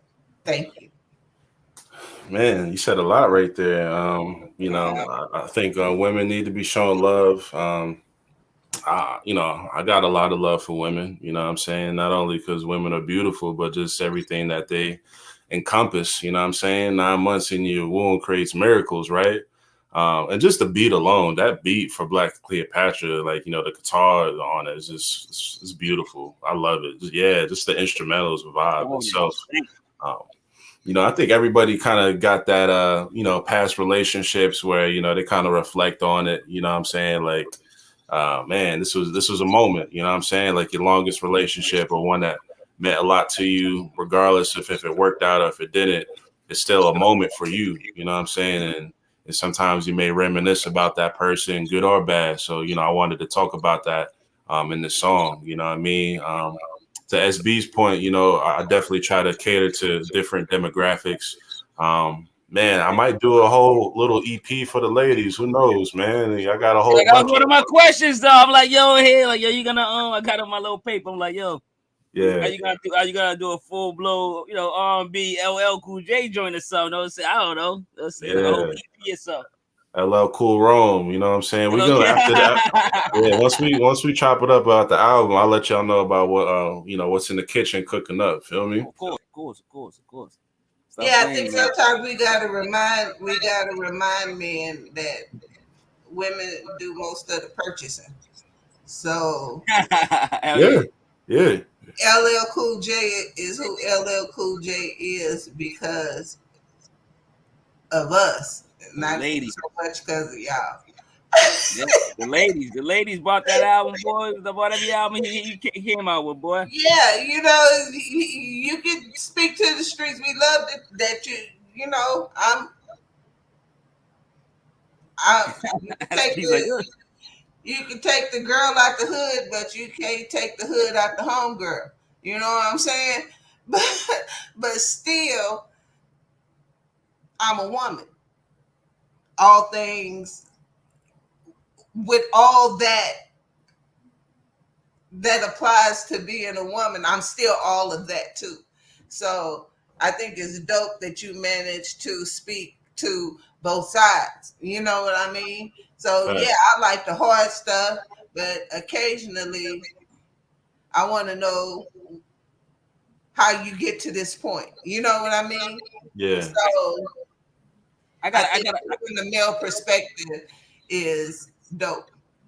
just real quick, right? Because I wasn't gonna bring this up, but like it just kind of intertwined. I was on Twitter earlier and I was talking about Lloyd Banks' second single, and it's called Love Something, Love This, or Love Me, or something, whatever it is. Like he kind of went to try to do a love record. Like he does love records that be dope sometimes. I ain't gonna lie, but I just kind of said my opinion. Like I was like, I hope he ain't trying to like water down this album. Kind of seem weird with this second single, right? And everybody was flipping on me, right? And I'm like, I love Lloyd Banks. He's one of my favorite MCs, one of my favorite mixtape MCs, all type of, you got records that I love. You got like, I think a classic album or two. You know what I'm saying? He's done a lot, you know what I'm saying? And just because I don't like one song and I said this love record seems like it's gonna water down his album. And it was like, oh, you just like hardcore stuff? Or you like, oh, I'm like, yo, what are you talking about? Y'all don't even know me first. Or like, dog, I'm the biggest Lloyd Banks fan ever. Yeah. It's just a you gotta do it right. It's the end. I don't care who it is. If LL come over with another one and it suck, I'm gonna be like, yo, that's whack, LL. Like, you know what I'm saying? So like, that's why I was saying you do these right, and I was emphasizing that on one of the songs because I'm just telling other MCs like, yo, you can do it. You can do it right. You can. A lot of people, you know what I'm saying, with patience. If you don't got that nick and that, maybe find somebody that can, work with you and get you that R&B hit. You know what I'm saying, or whatever you want to try to do. That love record. You said a lot, man. You look at Jay-Z, right? It's like people consider Jay-Z the GOAT. He's one of my GOATs, but it's like Kingdom Come. I hated that album, to keep it a buck, but Ho's one of my favorite rappers. And it's like, if you say that, it's like, oh, you consider the hater. It's like, just because you're a GOAT, you can still put out, something that's not top tier or kind of trash, and you a GOAT, and you call for what it is. And Banks is one of my favorite MCs. I haven't heard the new joint yet. But man, like you said, bro, if you're not feeling it, or if it's not up to par, it's not like I'm dissing him like I'm what Banks? Yeah. Come on, man, I go crazy. You disrespect Banks, I don't even know the dude. I'm ready to fight and stuff. You know what I'm saying? Like that's how much I like him. So it's like, yo, y'all clowns, y'all don't even know me, man. Get off! I was like, get off my thread, man. Get out of here, man. So you know what I'm saying? Like y'all corny. Considering I talk about Sister Soldier, Eminem is one of the MCs who had a major impact in my life because I'm more Eminem than I am Jay-Z. Wow. I'm from the hood, but I'm not of the hood. So I've never been, You can't relate to Jay-Z. I can relate. I sold drugs and been on the street. Yeah, but I related a lot. I've been on the streets, but more so as just being broke than selling dope. You know what I mean? Bars. So I understand. Because this is, some parts of you just aren't built for that. I realized really early on I was going to be a shitty drug dealer because I couldn't say no. You like, this ain't for me. I got. Yeah, you begged me long enough. I just give the shit away. So you're like, why only got $5? I just had $20 worth of crack. Yeah. Looking around.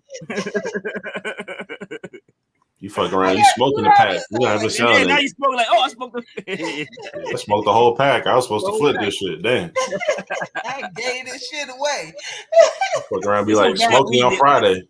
I had some bad weed partnerships back in the day. You know how you partner with your boys and then they having sessions with the weed, with the women instead of like selling the weed, dog. I'm like, sell the weed, dog. Like that's what you're supposed to do with it, dog. Like, you know what I'm saying? You want to smoke it, you gotta buy it from us.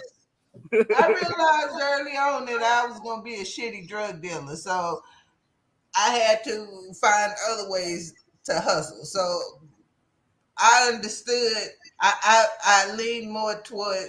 I understood what it was to be broke and working a shitty job and trying to uh, survive and provide and all of that shit. More so than I understood standing on the street corner all goddamn day.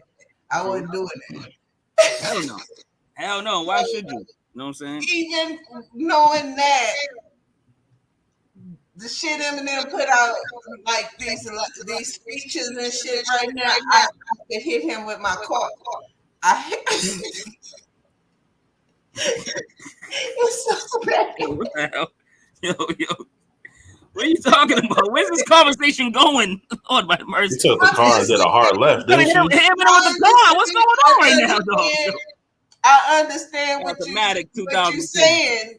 You can love an MC, but if they do trash ass shit, you got to be able to say that Elvis song was ass. I'm highly disappointed. And quit telling me that shit was fire and you know it was ass.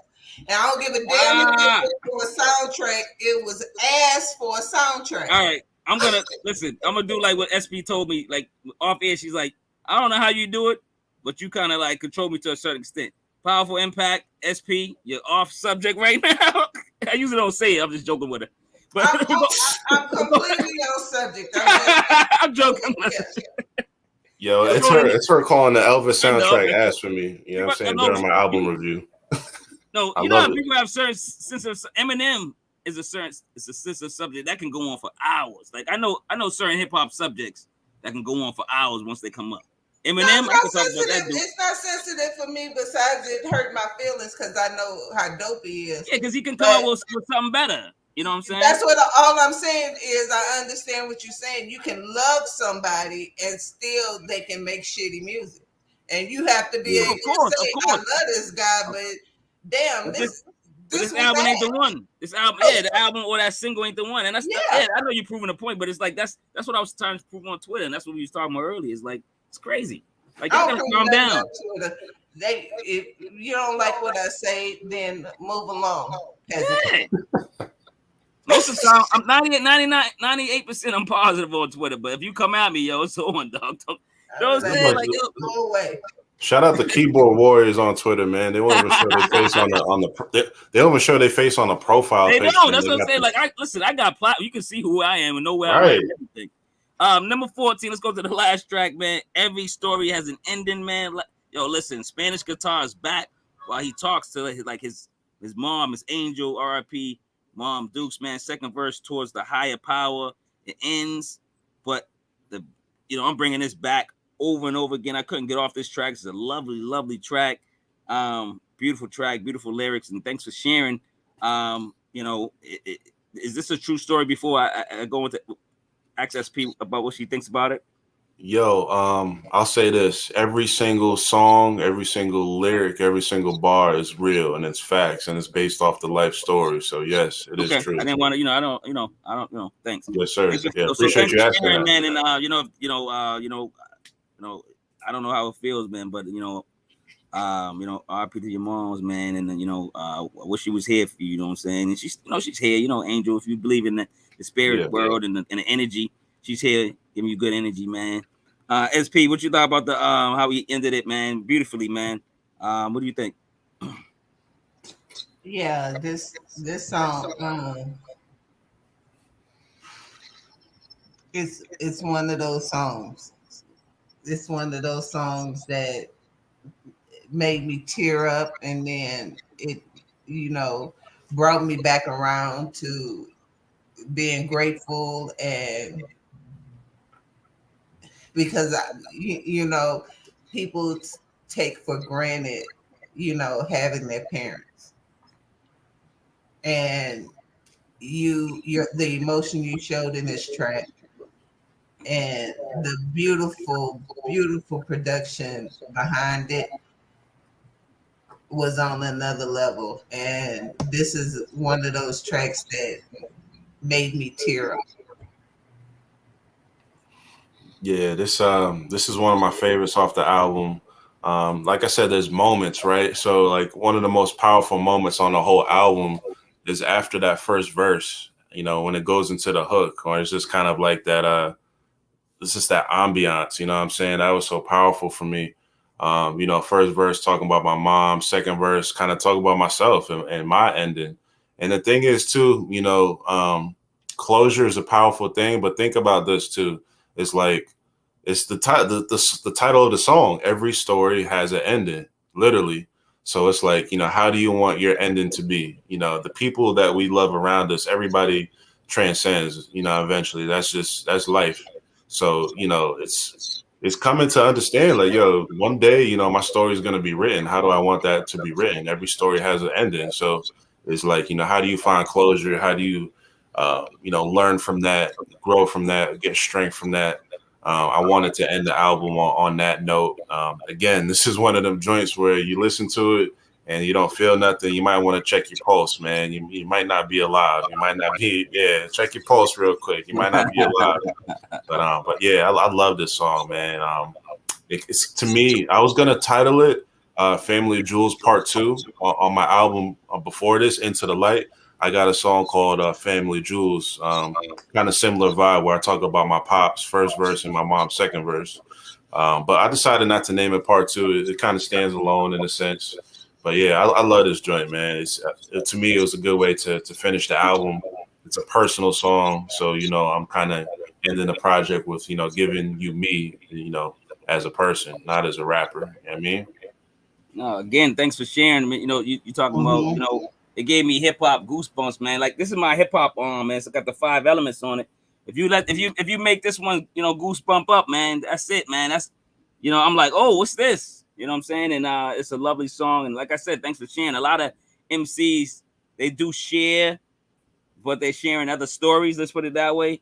A lot of great albums and projects, period, usually come from reality, truth and passion of that person's heart. You know what I'm saying? So, like I said again, man, thanks for sharing. I know that's hard to is it hard to listen to that song?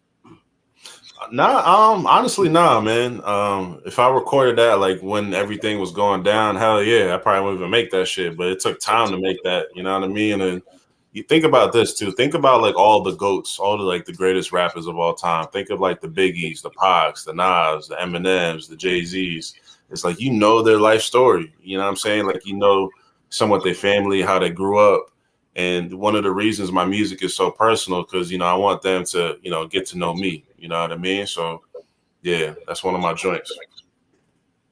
I know we appreciate it, man. And it is question time. SP, you are the queen. I'm starting off with you.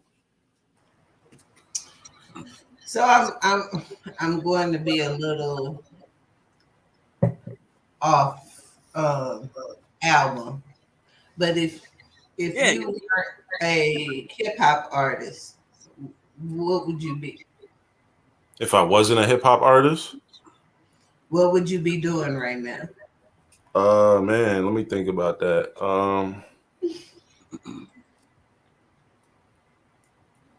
Man, that's a good question. If I wasn't a hip hop artist, I had dreams of being in the NBA like any other young black kid, 6'3", play basketball. So definitely something with basketball. If I wasn't like doing the MC thing, rapping, I'd probably just be like a full blown hippie, man. Just like off the grid, not on social media, getting my mental together, one with nature, just soaking up good vibes, good energy. Yeah, I kind of be like Andre 3000. You know what I'm saying? Yeah, that's dope, man. You know what I'm saying? Ain't nothing wrong with that. Yo, Yeah. and let's be, this show is about asking random questions anyway. You don't have to pertain to the album. My first question is 80s, 90s, and 2000s music period. And you can answer for hip hop if you like. What's your era? A lot of people say that. What's your era of music? Because your age is probably completely different from ours. Yeah. Oh man. For me, I would say late 90s, early 2000s for me. Primarily early 2000s. Why? What's going on? What was cranking back then, man? Oh my God! Well, it wasn't Got your crazy, attention. brother. I got to see Jay-Z in his prime. We all did, right? Everybody Yeah. on this call. So prime Jay-Z, to see Kanye come out, living in New York at the time, Dipset was heavy. Come on, you know what I mean? Rockefeller, State Property. I grew up on the locks, man. Styles P and He, Jada Kiss. Like, we grew up on those dudes. Shout out my man Danger. He from Yonkers, YO. He took me to the square. You know what I'm a saying? word? Shout out to all that. Yeah. Yeah, bro. This is early 2000s. Shout out to West Coast, man. Shout out to Pac. I'm like the biggest Tupac fan, even though I'm from New York. Big contradiction, whatever. Shout out All right. Snoop. Growing Marcus up, from the East Coast, man. What are you talking about? yeah, He ain't from born. that's true. That's I true. mean, I'm just like, don't start this argument. hey. You I might told you have certain been- things. I told You you can certain be things. born in a place, and another place is your heart. It's SP, in ask your your second heart. question then. Ask your second question. Second question, SP. Let's I'm go. just saying because DOC is from Dallas, Oh, I didn't Yeah. know that. Yeah, he is. Wow. so I you knew know that too. I knew that. SP, I give people that credit. Why you think I start off by saying so and so from this place, and I try to get the correct information? That's why I asked you about North Carolina, because that's where you was. All the articles was saying. Yeah. But you're from New York, so Yes, sir. originally. But yeah, that's why we have this. We love to have the artists on. SP, you got more questions? What's up? Let's go back and forth. So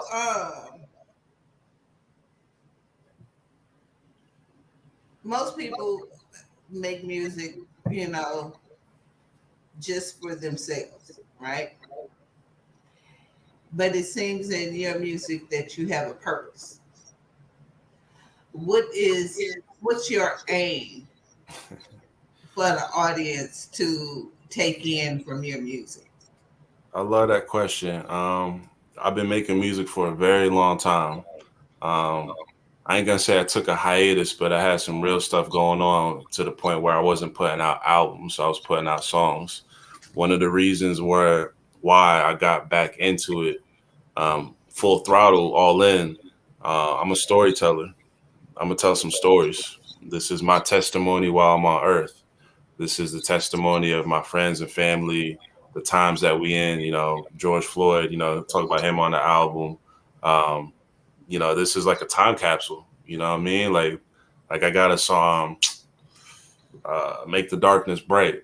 These songs will outlive us all, and that's the truth. You know what I'm saying? Like, when I'm gone, generations from now, they'll be able to listen to, my projects and know Rome Mallory and know, the times we was dealing with.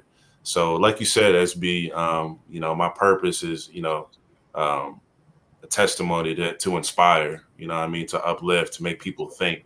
I think with hip hop music, not all of it, some of it, a good majority, especially in the mainstream, it doesn't make you think anymore.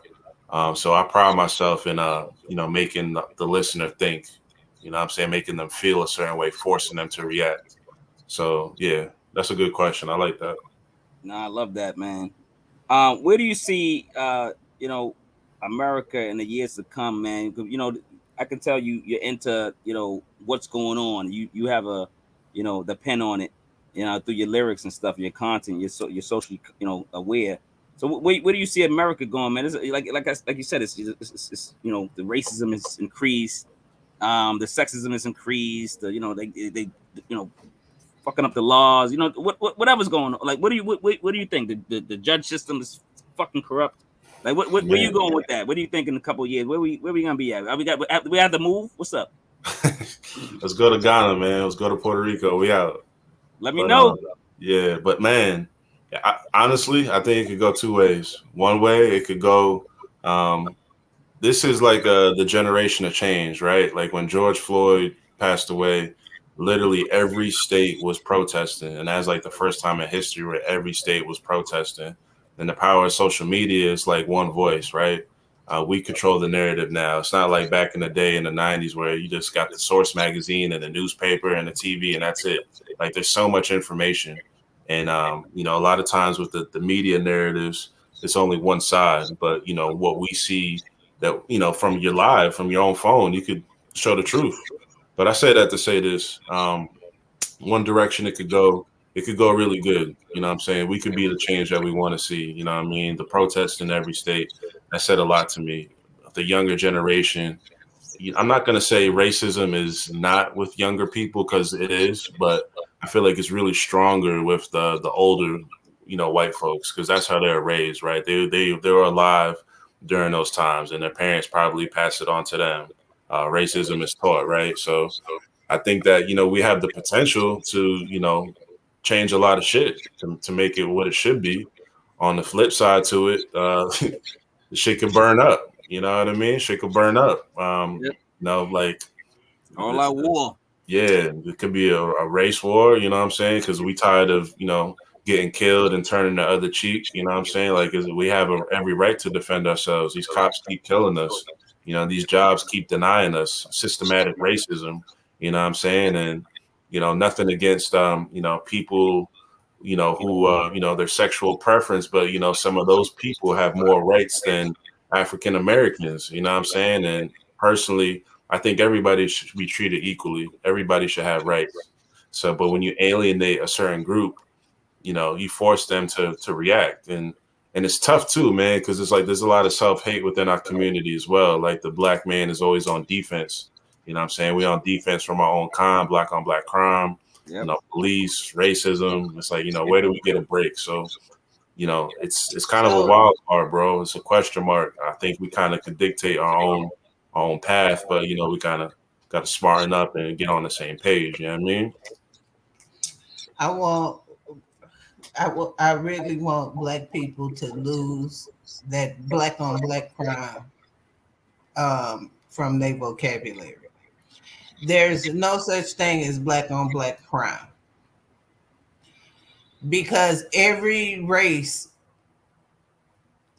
single race, it doesn't matter what race it is, the people who are affected the most by criminality is those of the same race. Why? Because we live in the same area. Crime is about proximity. Yeah. So there's really no such thing as black on black crime. People make up black on black crime as if black people killing black people is any different than white people killing white people, because the majority of the white people that are killed by other white people. The majority of Hispanics that are killed by Hispanics. The majority of Asians that are killed by Asians, because proximity. It's who you close to. That's who you're gonna rob. That's who you're gonna steal from. Because if you're robbing and stealing and killing, 9 times out of 10, you ain't got the means to drive nowhere else to do it. You know what I'm saying? So I think that's something that's a phrase that we kind of need to get out of our vocabulary, because I think it's one of those things that, yes, it happens. Yes, black people killing black people is a problem, but it's no more of a problem than it is for any other race. I will respond to that. I agree with you. I will say that there's like a divide and conquer tactic that's running rampant in the African American community. For example, look at the Black Panthers. They had some cats like infiltrate the Black Panthers and divide and conquer with that. So, I think this crab in the bucket mentality, it affects us a lot more than other people. We tend to, hate on each other, competition with each other versus other races. There's a little more united, a little more camaraderie. But to your point, that's a great point in terms of proximity. You're not going to go to, cross town to the nice part of town and rob somebody. You're going to do that in your own hood. So I feel you on that. Yeah, because you know how to get away. You know what street to turn down. You know what alley to run down. You know where to park the car so you can get up. You know what I mean? It's about proximity, and redlining has a lot to do with that. Oh, redlining is huge, man. I mean, that's just one of the things, one of the systematic things they have to, to really block us if they, they had to. You know what I'm saying? Like kind of legally, but not legally. Which is why I love that boy that you said, you'll shoot your brother, but you won't shoot a racist. Yeah. Yeah, Sapphire Knights, man. Track 2, baby, classic. You dig? And this is where the beginning. This is where this question came from, because I usually, when I listen to the album, I break it down, but then I listen to the album again, and I listen to it at least 10 times, or more. But then of course, I'm gonna keep listening to it. But it's like I listen to it, and then I go, can I get any valuable questions from his bars or from his substance? And that's why number 2 question was like, that was it. Like I was like, yo, this is what the hell, man. Like I gotta ask him something that's gonna spark a conversation. You know what I'm saying? SP, you got any more? You got more questions? I got more too. Who's your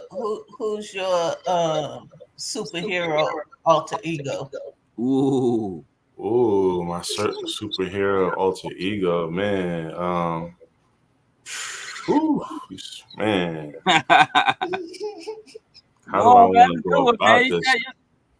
I could say maybe I'm Aquaman because I'm nice in the water. I could say maybe I'm Superman because I'm the Man of Steel.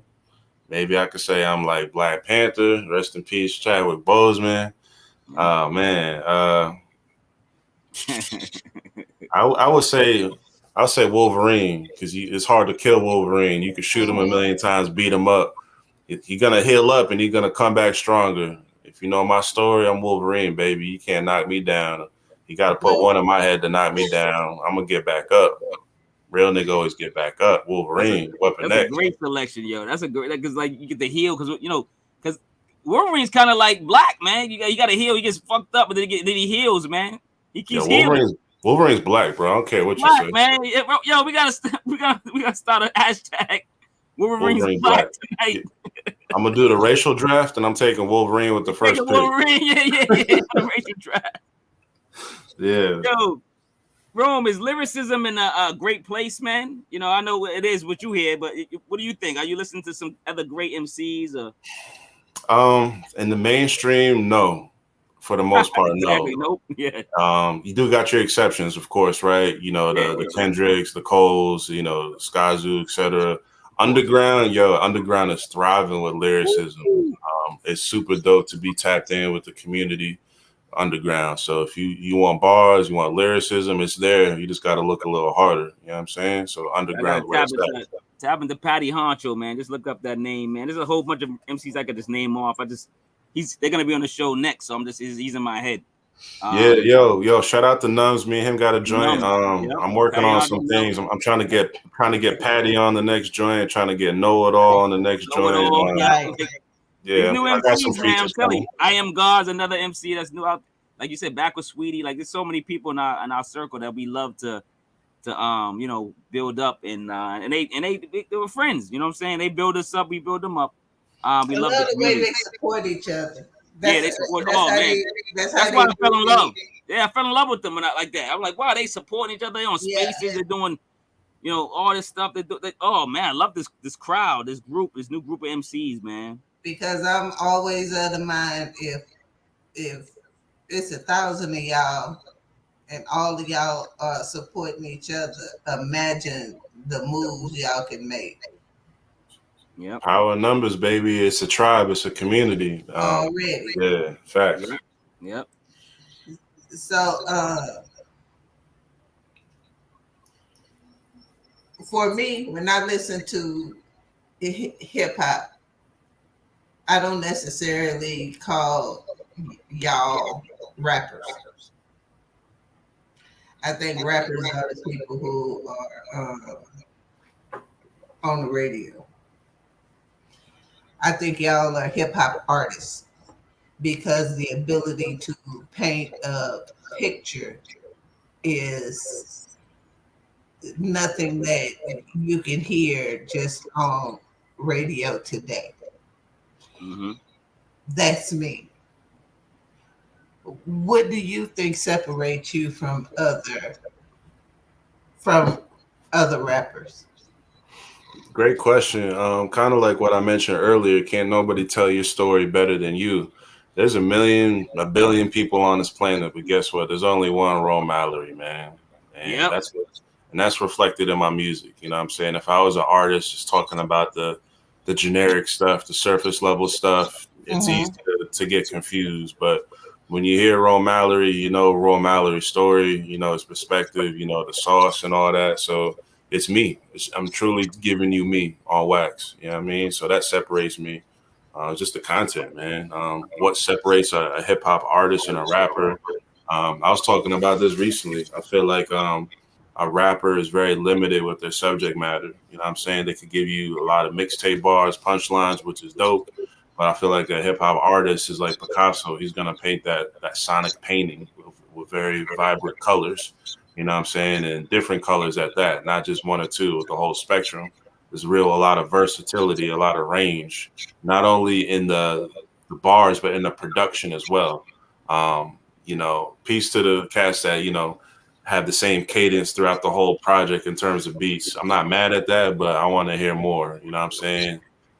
So yeah, that would be my answer. You know what I'm saying? Now I like to be careful too, and you know, SP in our circle, we try to call out MCs as they are, rappers as they are. Sometimes, like you said, there's rappers that got bars and they could be close to MCing sometimes, but then then again you listen to the next song, you're like, he's a rap. Like, you know what I'm saying? It's just, you know, right.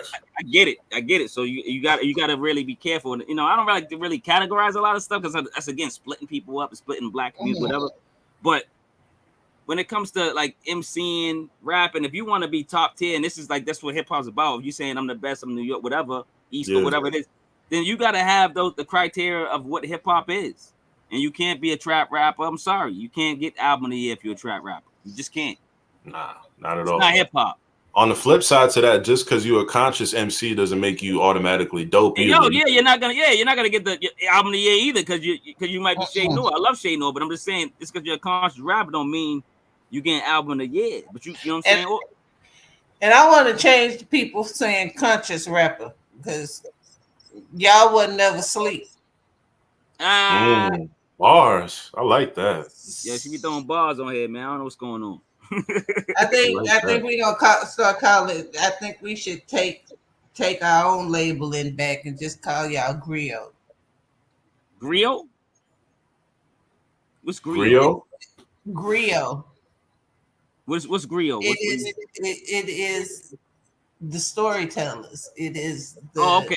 Okay. Girl, you just said waking up. I'm like, what's this? Yeah, I'm about to get my phone out. Google that shit. Yeah, like it's those who keep our culture alive and passed on from generation to generation.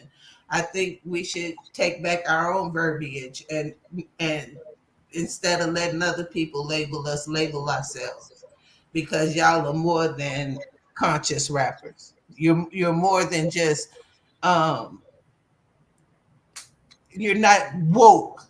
You are just telling your truth, and you're telling a story, and you're telling facts, even if it's not your story. You're telling our people's story, and I think griot is. I like that word. Let's hashtag it. Let's get it going, man. Why not? How do you spell that shit? GRIOT. I like that.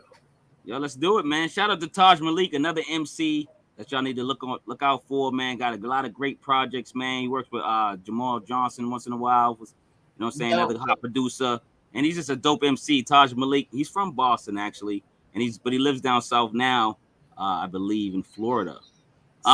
Stuff. Yeah, I sent something to you. Send me some links.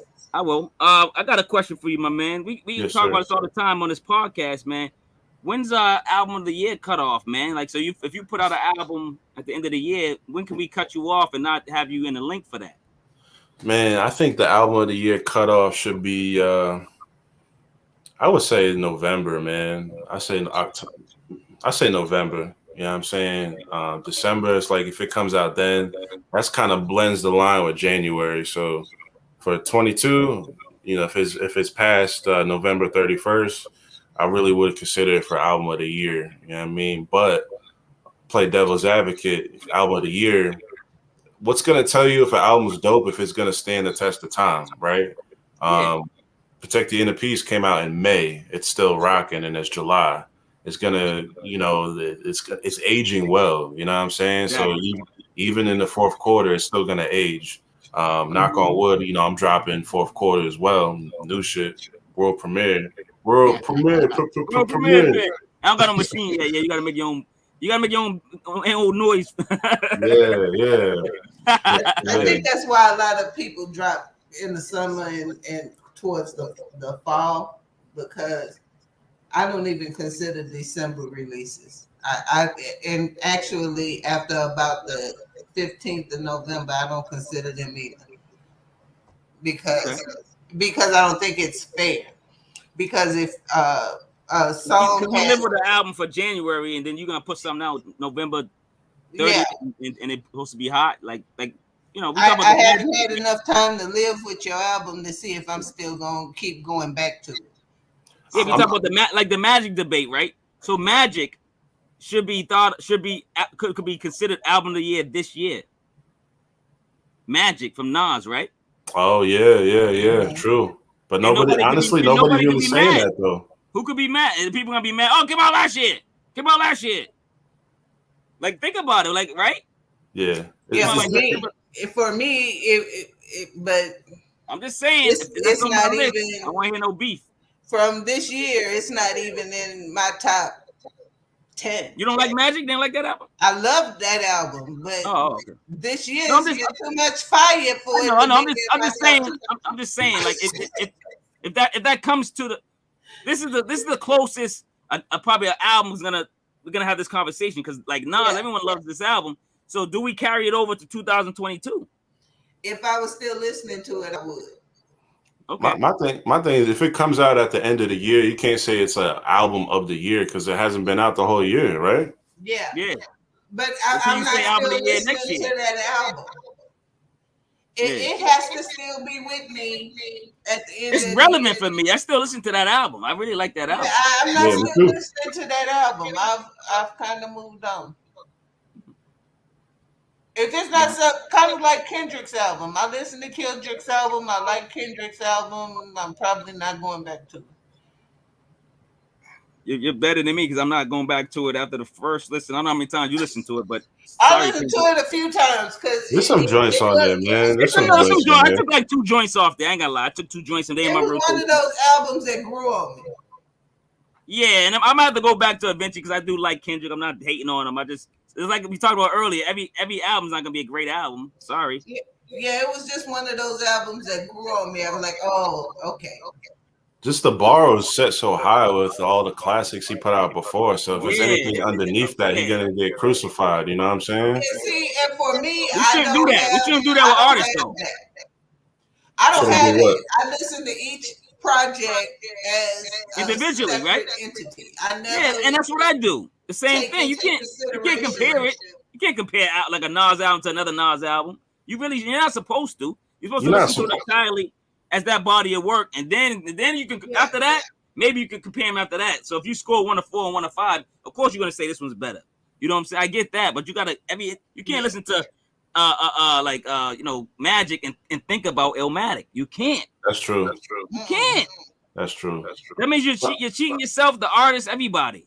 But my thing, I'll keep it a buck too. It's like, if you set the bar so high, I expect you to reach that at least. And it's like, if it's underneath that, I get a little disappointed. But to your point, every project stands alone. It should be its own body of work. I get that. But I'll be honest, bro. Like I said, if you put out a classic and it's not there, I'm going to compare it to that, right or wrong. But to your point, like Nas, he put out the Untitled album, totally different than Illmatic, right? I can't compare those two. So it really just depends on the body of work, how it resonates. You know what I mean? Yeah, I think so too. Yeah, I took I'll take SP, your turn for questions.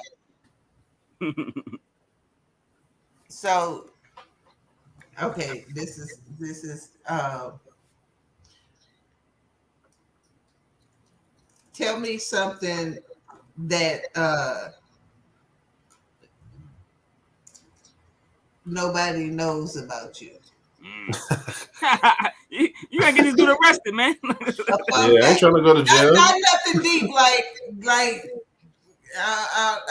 not nothing deep. Just like you got 6 toes or something like that. Oh man, something somebody don't know about me. Shit. Just something funny, fun. Something That's funny, it. fun. Yeah. Y'all probably did. I mean, all right, boom. So when I was in 6th grade, I used to have my own little comic book series called 8-Ball Man. You know what I'm saying? Shout out my 6th grade teacher, Miss Long.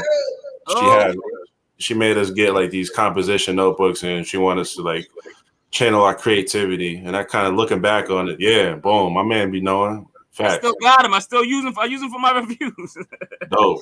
So, but yeah, I say that to say this, we got that just to kind of channel our creativity. And I would write like little stories, man, make up characters and shit. Looking back, it was kind of corny, but back then it was cool.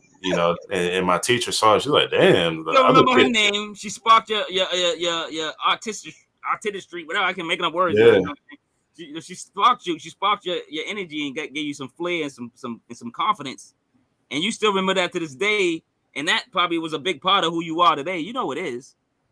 Yeah, it is. It is. And yeah, that was my favorite teacher, man. She embraced my creativity. When she saw it, she's like, "Damn, you got characters that you drew and stories. These other motherfuckers got little stick figures. It's like, he different." You know what I'm saying? So yeah, that'll probably be my answer for that. Nah, I love it, man. Speaking of people that influenced you, man, who makes you laugh, man? And what makes you laugh? Because that's important. Yeah, man. Who makes me laugh? Oh, man. I would say Chris Rock and Dave Chappelle. Those are like two of my favorite comedians. Not Kevin Hart. Peace to Kevin Hart. I ain't no hater, but to me, he's not funny, bro. Like, if you want to meet up in real life and get in a boxing ring, we could do that. He's like repetitive funny. Like, meaning like we know what he's gonna say. We know what he's gonna do. Yeah. He's what do they call it? I don't know, storybook funny or something. I don't know. Yeah, a successful brother. I respect. Yeah, you gotta give it. Yeah. His older stuff was more, you know what I'm saying? Like, you know what I mean? But man, Mike Epps too. Mike Epps, Dave Chappelle, Chris Rock, Cat Williams. That's like my holy trinity. Well, not holy trinity, but those are my four main guys. Like, the thing that's dope about them is like they funny, but they tell the truth, but they tell it in such a way that it's comical. You know what I'm saying? And it's hilarious, man. Shout out that Chris Rock tambourine special. That shit's classic. You know what I'm saying? Oh yeah. Yo. Shout out any comedian. I love comedy. That's why I had to throw that in. I know this dude be laughing because you still look young, man. You got to be smiling when you laugh and smile. You stay young and beautiful, man. You know what I'm saying? Facts. Stop playing, man. SP, what you got? So hip hop is going to the Olympics. Give me your starting lineup. Starting five? Oh man, starting five. Rome Mallory on there. That's a given. So that's one spot. The captain. Yeah. Not you already starting. We already got you in there. Okay. 5 more. Yeah. Definitely J. Cole. Shout out Dreamville. Definitely Kendrick. You know what I'm saying? Andre 3000. Come on now. I got to get the goat out there. I got to put Nas out there, man. He's been doing it for so long.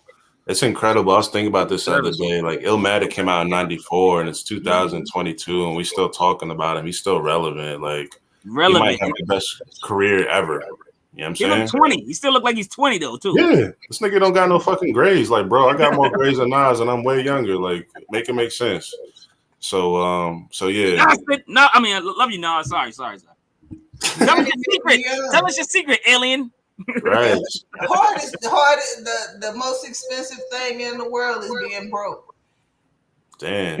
I'm gonna get you the ghostwrite from me. I'm gonna get you to write me a verse. You got bars tonight. You got bars. You go to the next poll though. Throw some bars on your track, man. Stop playing, man. Yeah, I need that feature. But nah, man. Kendrick, Cole, Nas, Andre 3000. Shout out SB. I saw her talking about this person on the timeline. He just released the album. One of my favorite. You sure already know who I'm about to say. One of my favorite MCs. Two of my favorite albums that inspired me as an artist: Food and Liquor and The Cool. Lupe fucking Fiasco. Send his ass to the Hip Hop Olympics, man. My starting No. five is impeccable, man. Don't bring up Lupe in front of SP, man. Oh man, you already messed up. You messed. It's gonna be another 3-hour show. No, I'm gonna keep Lupe to myself. Everybody. No. I love Lupe. I like to mess with SP. Whenever they get my question, I'm like, oh man. Right. I don't think that album's talked about nearly enough. No, we're gonna do this album, SP. I don't know if you're doing it with me or you're going to do it on your show. Or you want to do it on your show? Go do it tomorrow. Damn, look how she tell me what I'm doing. Damn. See what I'm saying? On my show, she just you see what I'm saying? Tomorrow, nigga. You're like, what? All right, mate. Now next week is fine. All right, we can do it. Board games, card games, video games, man. Fun activities. What are you doing, man? What's keeping your attention to ease your mind off society? Man, man. I'm trying to think how I want to address this. I'm not really a gamer, bro. Like I used to game, but if I do game, like I get down with the Mario Kart. Yo, fun fact, Marvel vs. Capcom, like the whole series, 1, 2, 3, I'm like the best in the world. Like back in the day. Yeah, I put bread on the game. Like I went to the arcade, put 2 tokens in, beat the whole game, giving niggas work. So yo, Marvel vs. Capcom, niggas can come see me. Street Fighter, niggas can come see me. I want all the smoke. I ain't ducking nothing. But man, working out, you know what I'm saying? I like to work out. I used to hoop a lot. You know, definitely getting my mind right, my mental right, some good smoke. Music is everything to me, man. Like, of course, I make music and write. Indica, hybrid, sativa, baby. Yeah, sativa. Yeah, you like sativa. You like to be able to think and motive and work and do things. yeah. I don't like the body joint. Give me the mental joint. Lock my body, can't lock my mind. You see what I did there, right? So bring it back to the album like you're supposed to. You did.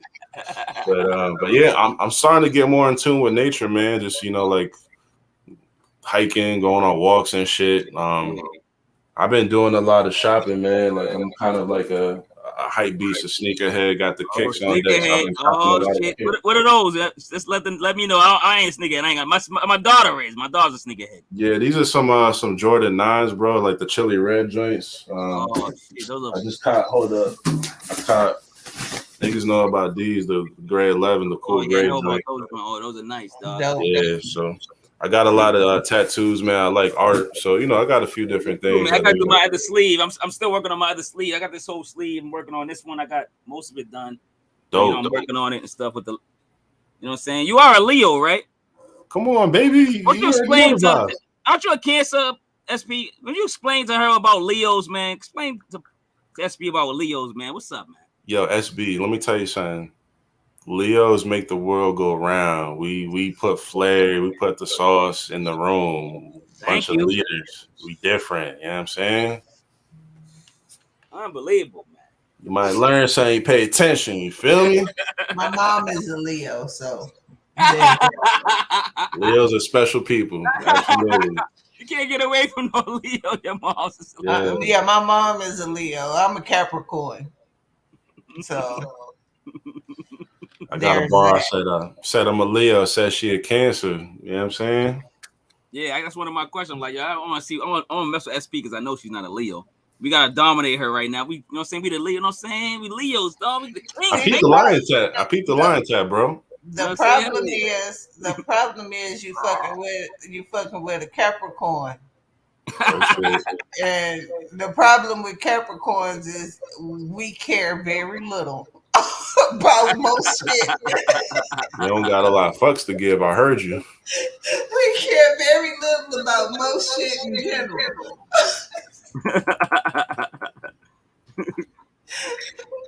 Oh shit!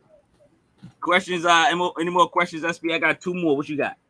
I have probably 20. One more question. So you ask yours, and then I'll ask mine because mine is just fun. Yeah. I want to know what's up with the you know, with your mentality, man. What books do you recommend, man? What's up with some books? Oh yeah, man. Right now I'm reading a few. A Kill from Niggas to Guys. That's a powerful book, man. I love that book. I highly recommend it. I tap into it, man. I'm always into books, man. My bookcase is over there, but I usually stage Yeah. two different directions. But yeah, I got this joint right here. You know what I'm saying? Destruction Yeah. of Black Civilization. I just started that. I need to get more into that. 48 Laws of Power. I've been fucking with that. Shout out Robert Greene. I've been reading a book called Extreme Ownership, man, by Joko Williams. Wilkin.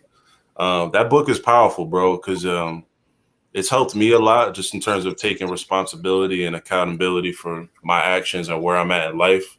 A lot of times we tend to make excuses and point fingers, but at the end of the day, where you're at is on you. You got to take responsibility. You know, you can always be better. So until you do that, you know what I'm saying, you really can't grow. So, you know what I'm saying? 100%. Like, I just read My Seven Black Fathers by Will. It's a Wanadu. I don't want to mess up his name, but it's Jawando. Will Wanadu, but his name's William, but he's shortening it down for the book or whatever. But it's just what it says. My seven black fathers. Yes, his father's one of them, but then his stepfather's one of them. Then this guy, this gay guy over here, or this person. He had everybody in his life. He had some strong black role models that developed him, and he's shouting them out in his book. It's a beautifully written book. So I always want to know what the MCs are reading, because I want to know where you're getting this substance from, and you want to share it to the public. I'm real big on like TED Talks, like lectures. I like TED Talk. Yeah. Rest in peace to Virgil, man. That brother was a genius, bro. Like, yeah, rest in peace to Virgil. There was a TED Talk. He was talking about like a sneaker, like a shoe, and the way he articulated it was so fucking beautiful, man. So I'm real big on That's the passion. Like you can't fuck with passion. That's it. I can't step in his realm because I want to do a. I mean, I do clothes, but I'm not. I can't. I'm not him. I know I can't describe a shirt like him. Right. You know what I'm saying? Like that's his thing. You know what I'm saying? I might tap into a little bit dibble head, put my toe in, but I'm not like full passion. I'm into hip hop. I love hip hop. This is what drives me. It's we do this for free. We love this stuff, man. You know what I mean? We ask for support once in a while for shirts. I made this one, my protest shirt. You know what I'm saying? But we do. But it's just like if you do, you do. You got but we love this stuff, man. We do it for free. How do you agree with other MCs to work with? Like, you know what I'm saying? Like the features or to feature on somebody's album.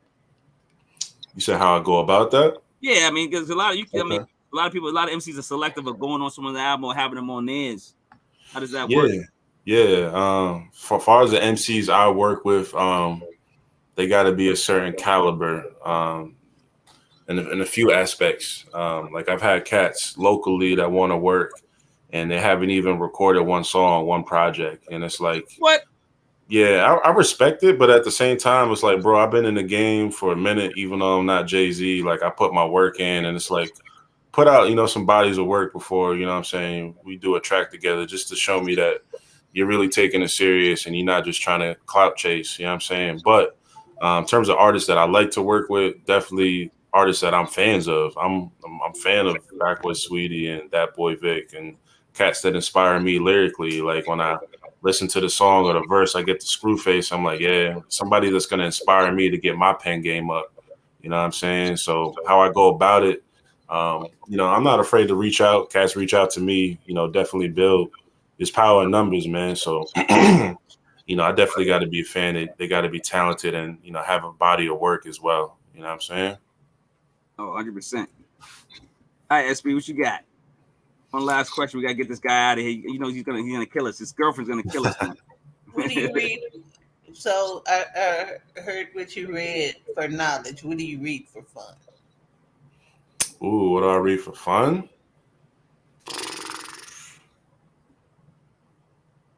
I'll keep it a buck. In terms of like books I read for fun, like I wouldn't say there's any books I read for fun. In terms of like fun, I might tap into like, a documentary or like some comedy that we talked about earlier.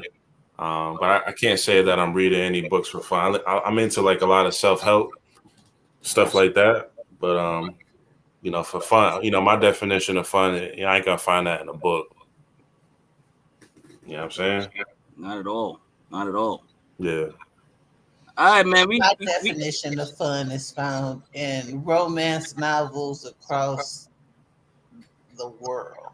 Yo, SP, you know I never told you I've been writing similar novels like that. I'm gonna send you something, see if you like it. Well, send it to me because there's nothing more exciting to me than soft porn.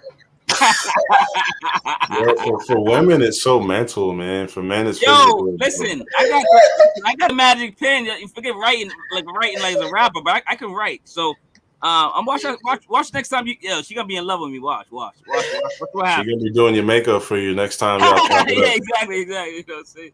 So Rome again, man. This is the time to promote, and say something positive, man. Down below is your Twitter and a couple other, SP's Twitter, my Twitter, my, whatever. But like this, let's promote, man. Let's talk about what you got, man. What's up? Yeah, man. Yo, feel free to reach out to me. Talk to me. I talk back. Hit me up on Twitter, Instagram at Rome845, ROME845. I do photography as well. So, if you're in the Carolinas, you need some dope flicks, I'll let you, boy. Yeah, I can get you right. I'm all about good vibes, man. Shout out Eclectic Renegade. Shout out Paceto. Shout out DJ KG. Shout out my man Double O. Shout out Camp. Shout out all my guys. I'm working on 3 albums right now. I'm working on 3 albums. I'm working on the follow-up to Protect Your Inner Peace, which is fucking ridiculous. Beats is top tier. I'm so excited.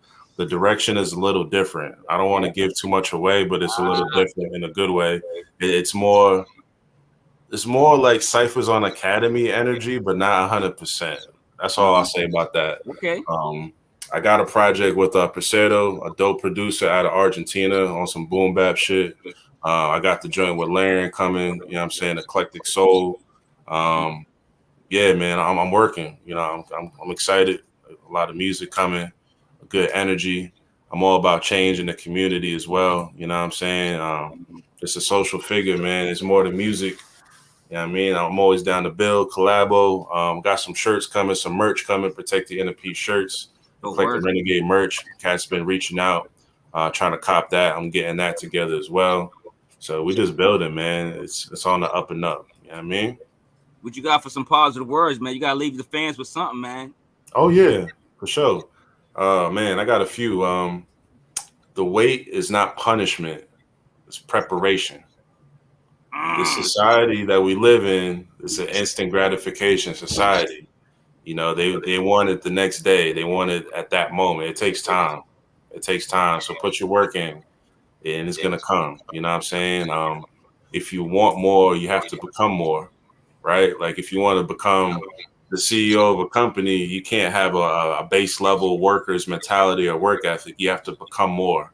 So you got to get out that comfort zone. You know what I'm saying? So those 2 quotes right there, I try to live by them, and they've been working for me. So I think it'll work for you as well.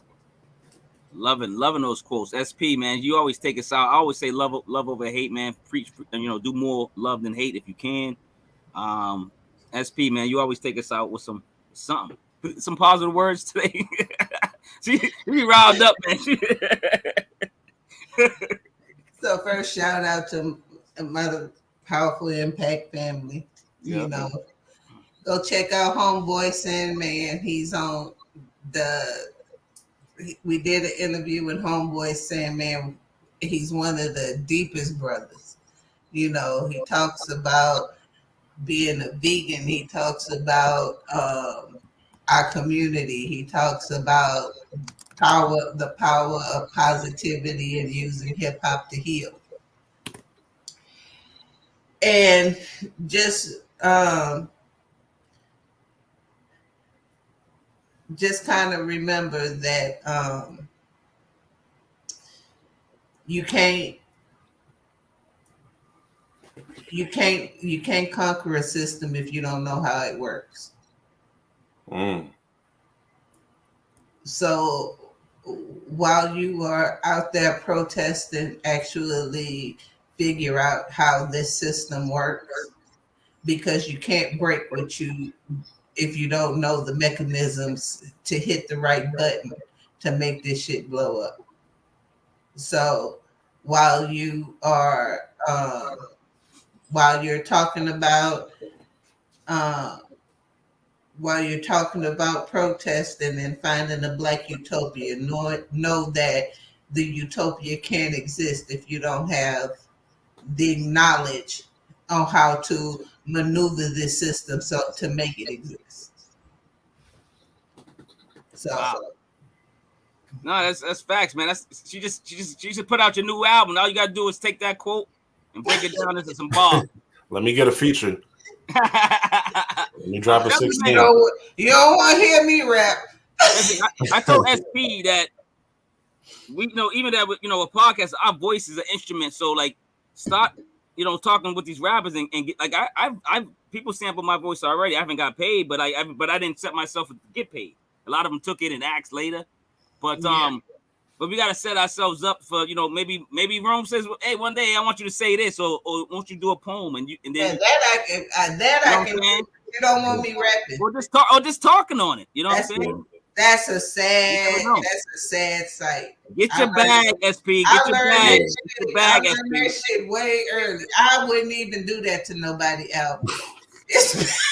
Nah, there's a lot of ways to contribute besides the 16. That's facts, though. I'll talk to you. You know what I mean? A startup. I talk my ass off, but rapping is a skill. That's what you're supposed to do. That's it.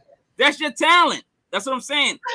I got stuff in the works with artists asking me, can you do the intro? Like I'm like, all right. Like I don't know, and I write something up. They like it. They take it. So I mean, you never know. Yeah, sell yourself. That's another thing for passive income because eventually you can, if you get credit for that, you can probably, get money off that song somehow. I just want to see them win. Exactly. I might need to tap in with y'all for the next joints. You know what I'm saying? I'm just throwing it out there. As long as they win, I'm winning. I just want to see them win. I want to see my people conquer this shit. I want to see my people bring hip hop to what they want hip hop to be and not what they are telling us it is. Facts. That's what I want. And the only way it's going to happen is if they win. And I want every last one of them to win. Facts.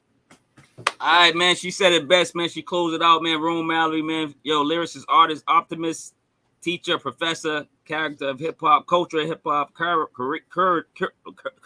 of hip hop, rewindable MC, man. Now one of the favorite MCs of mine, I'm pretty sure, of SP's. Man, we welcome you to the show whenever. I'm pretty sure she does as well. Bless, man. For real, man. Mad love, man. We out of here, yo.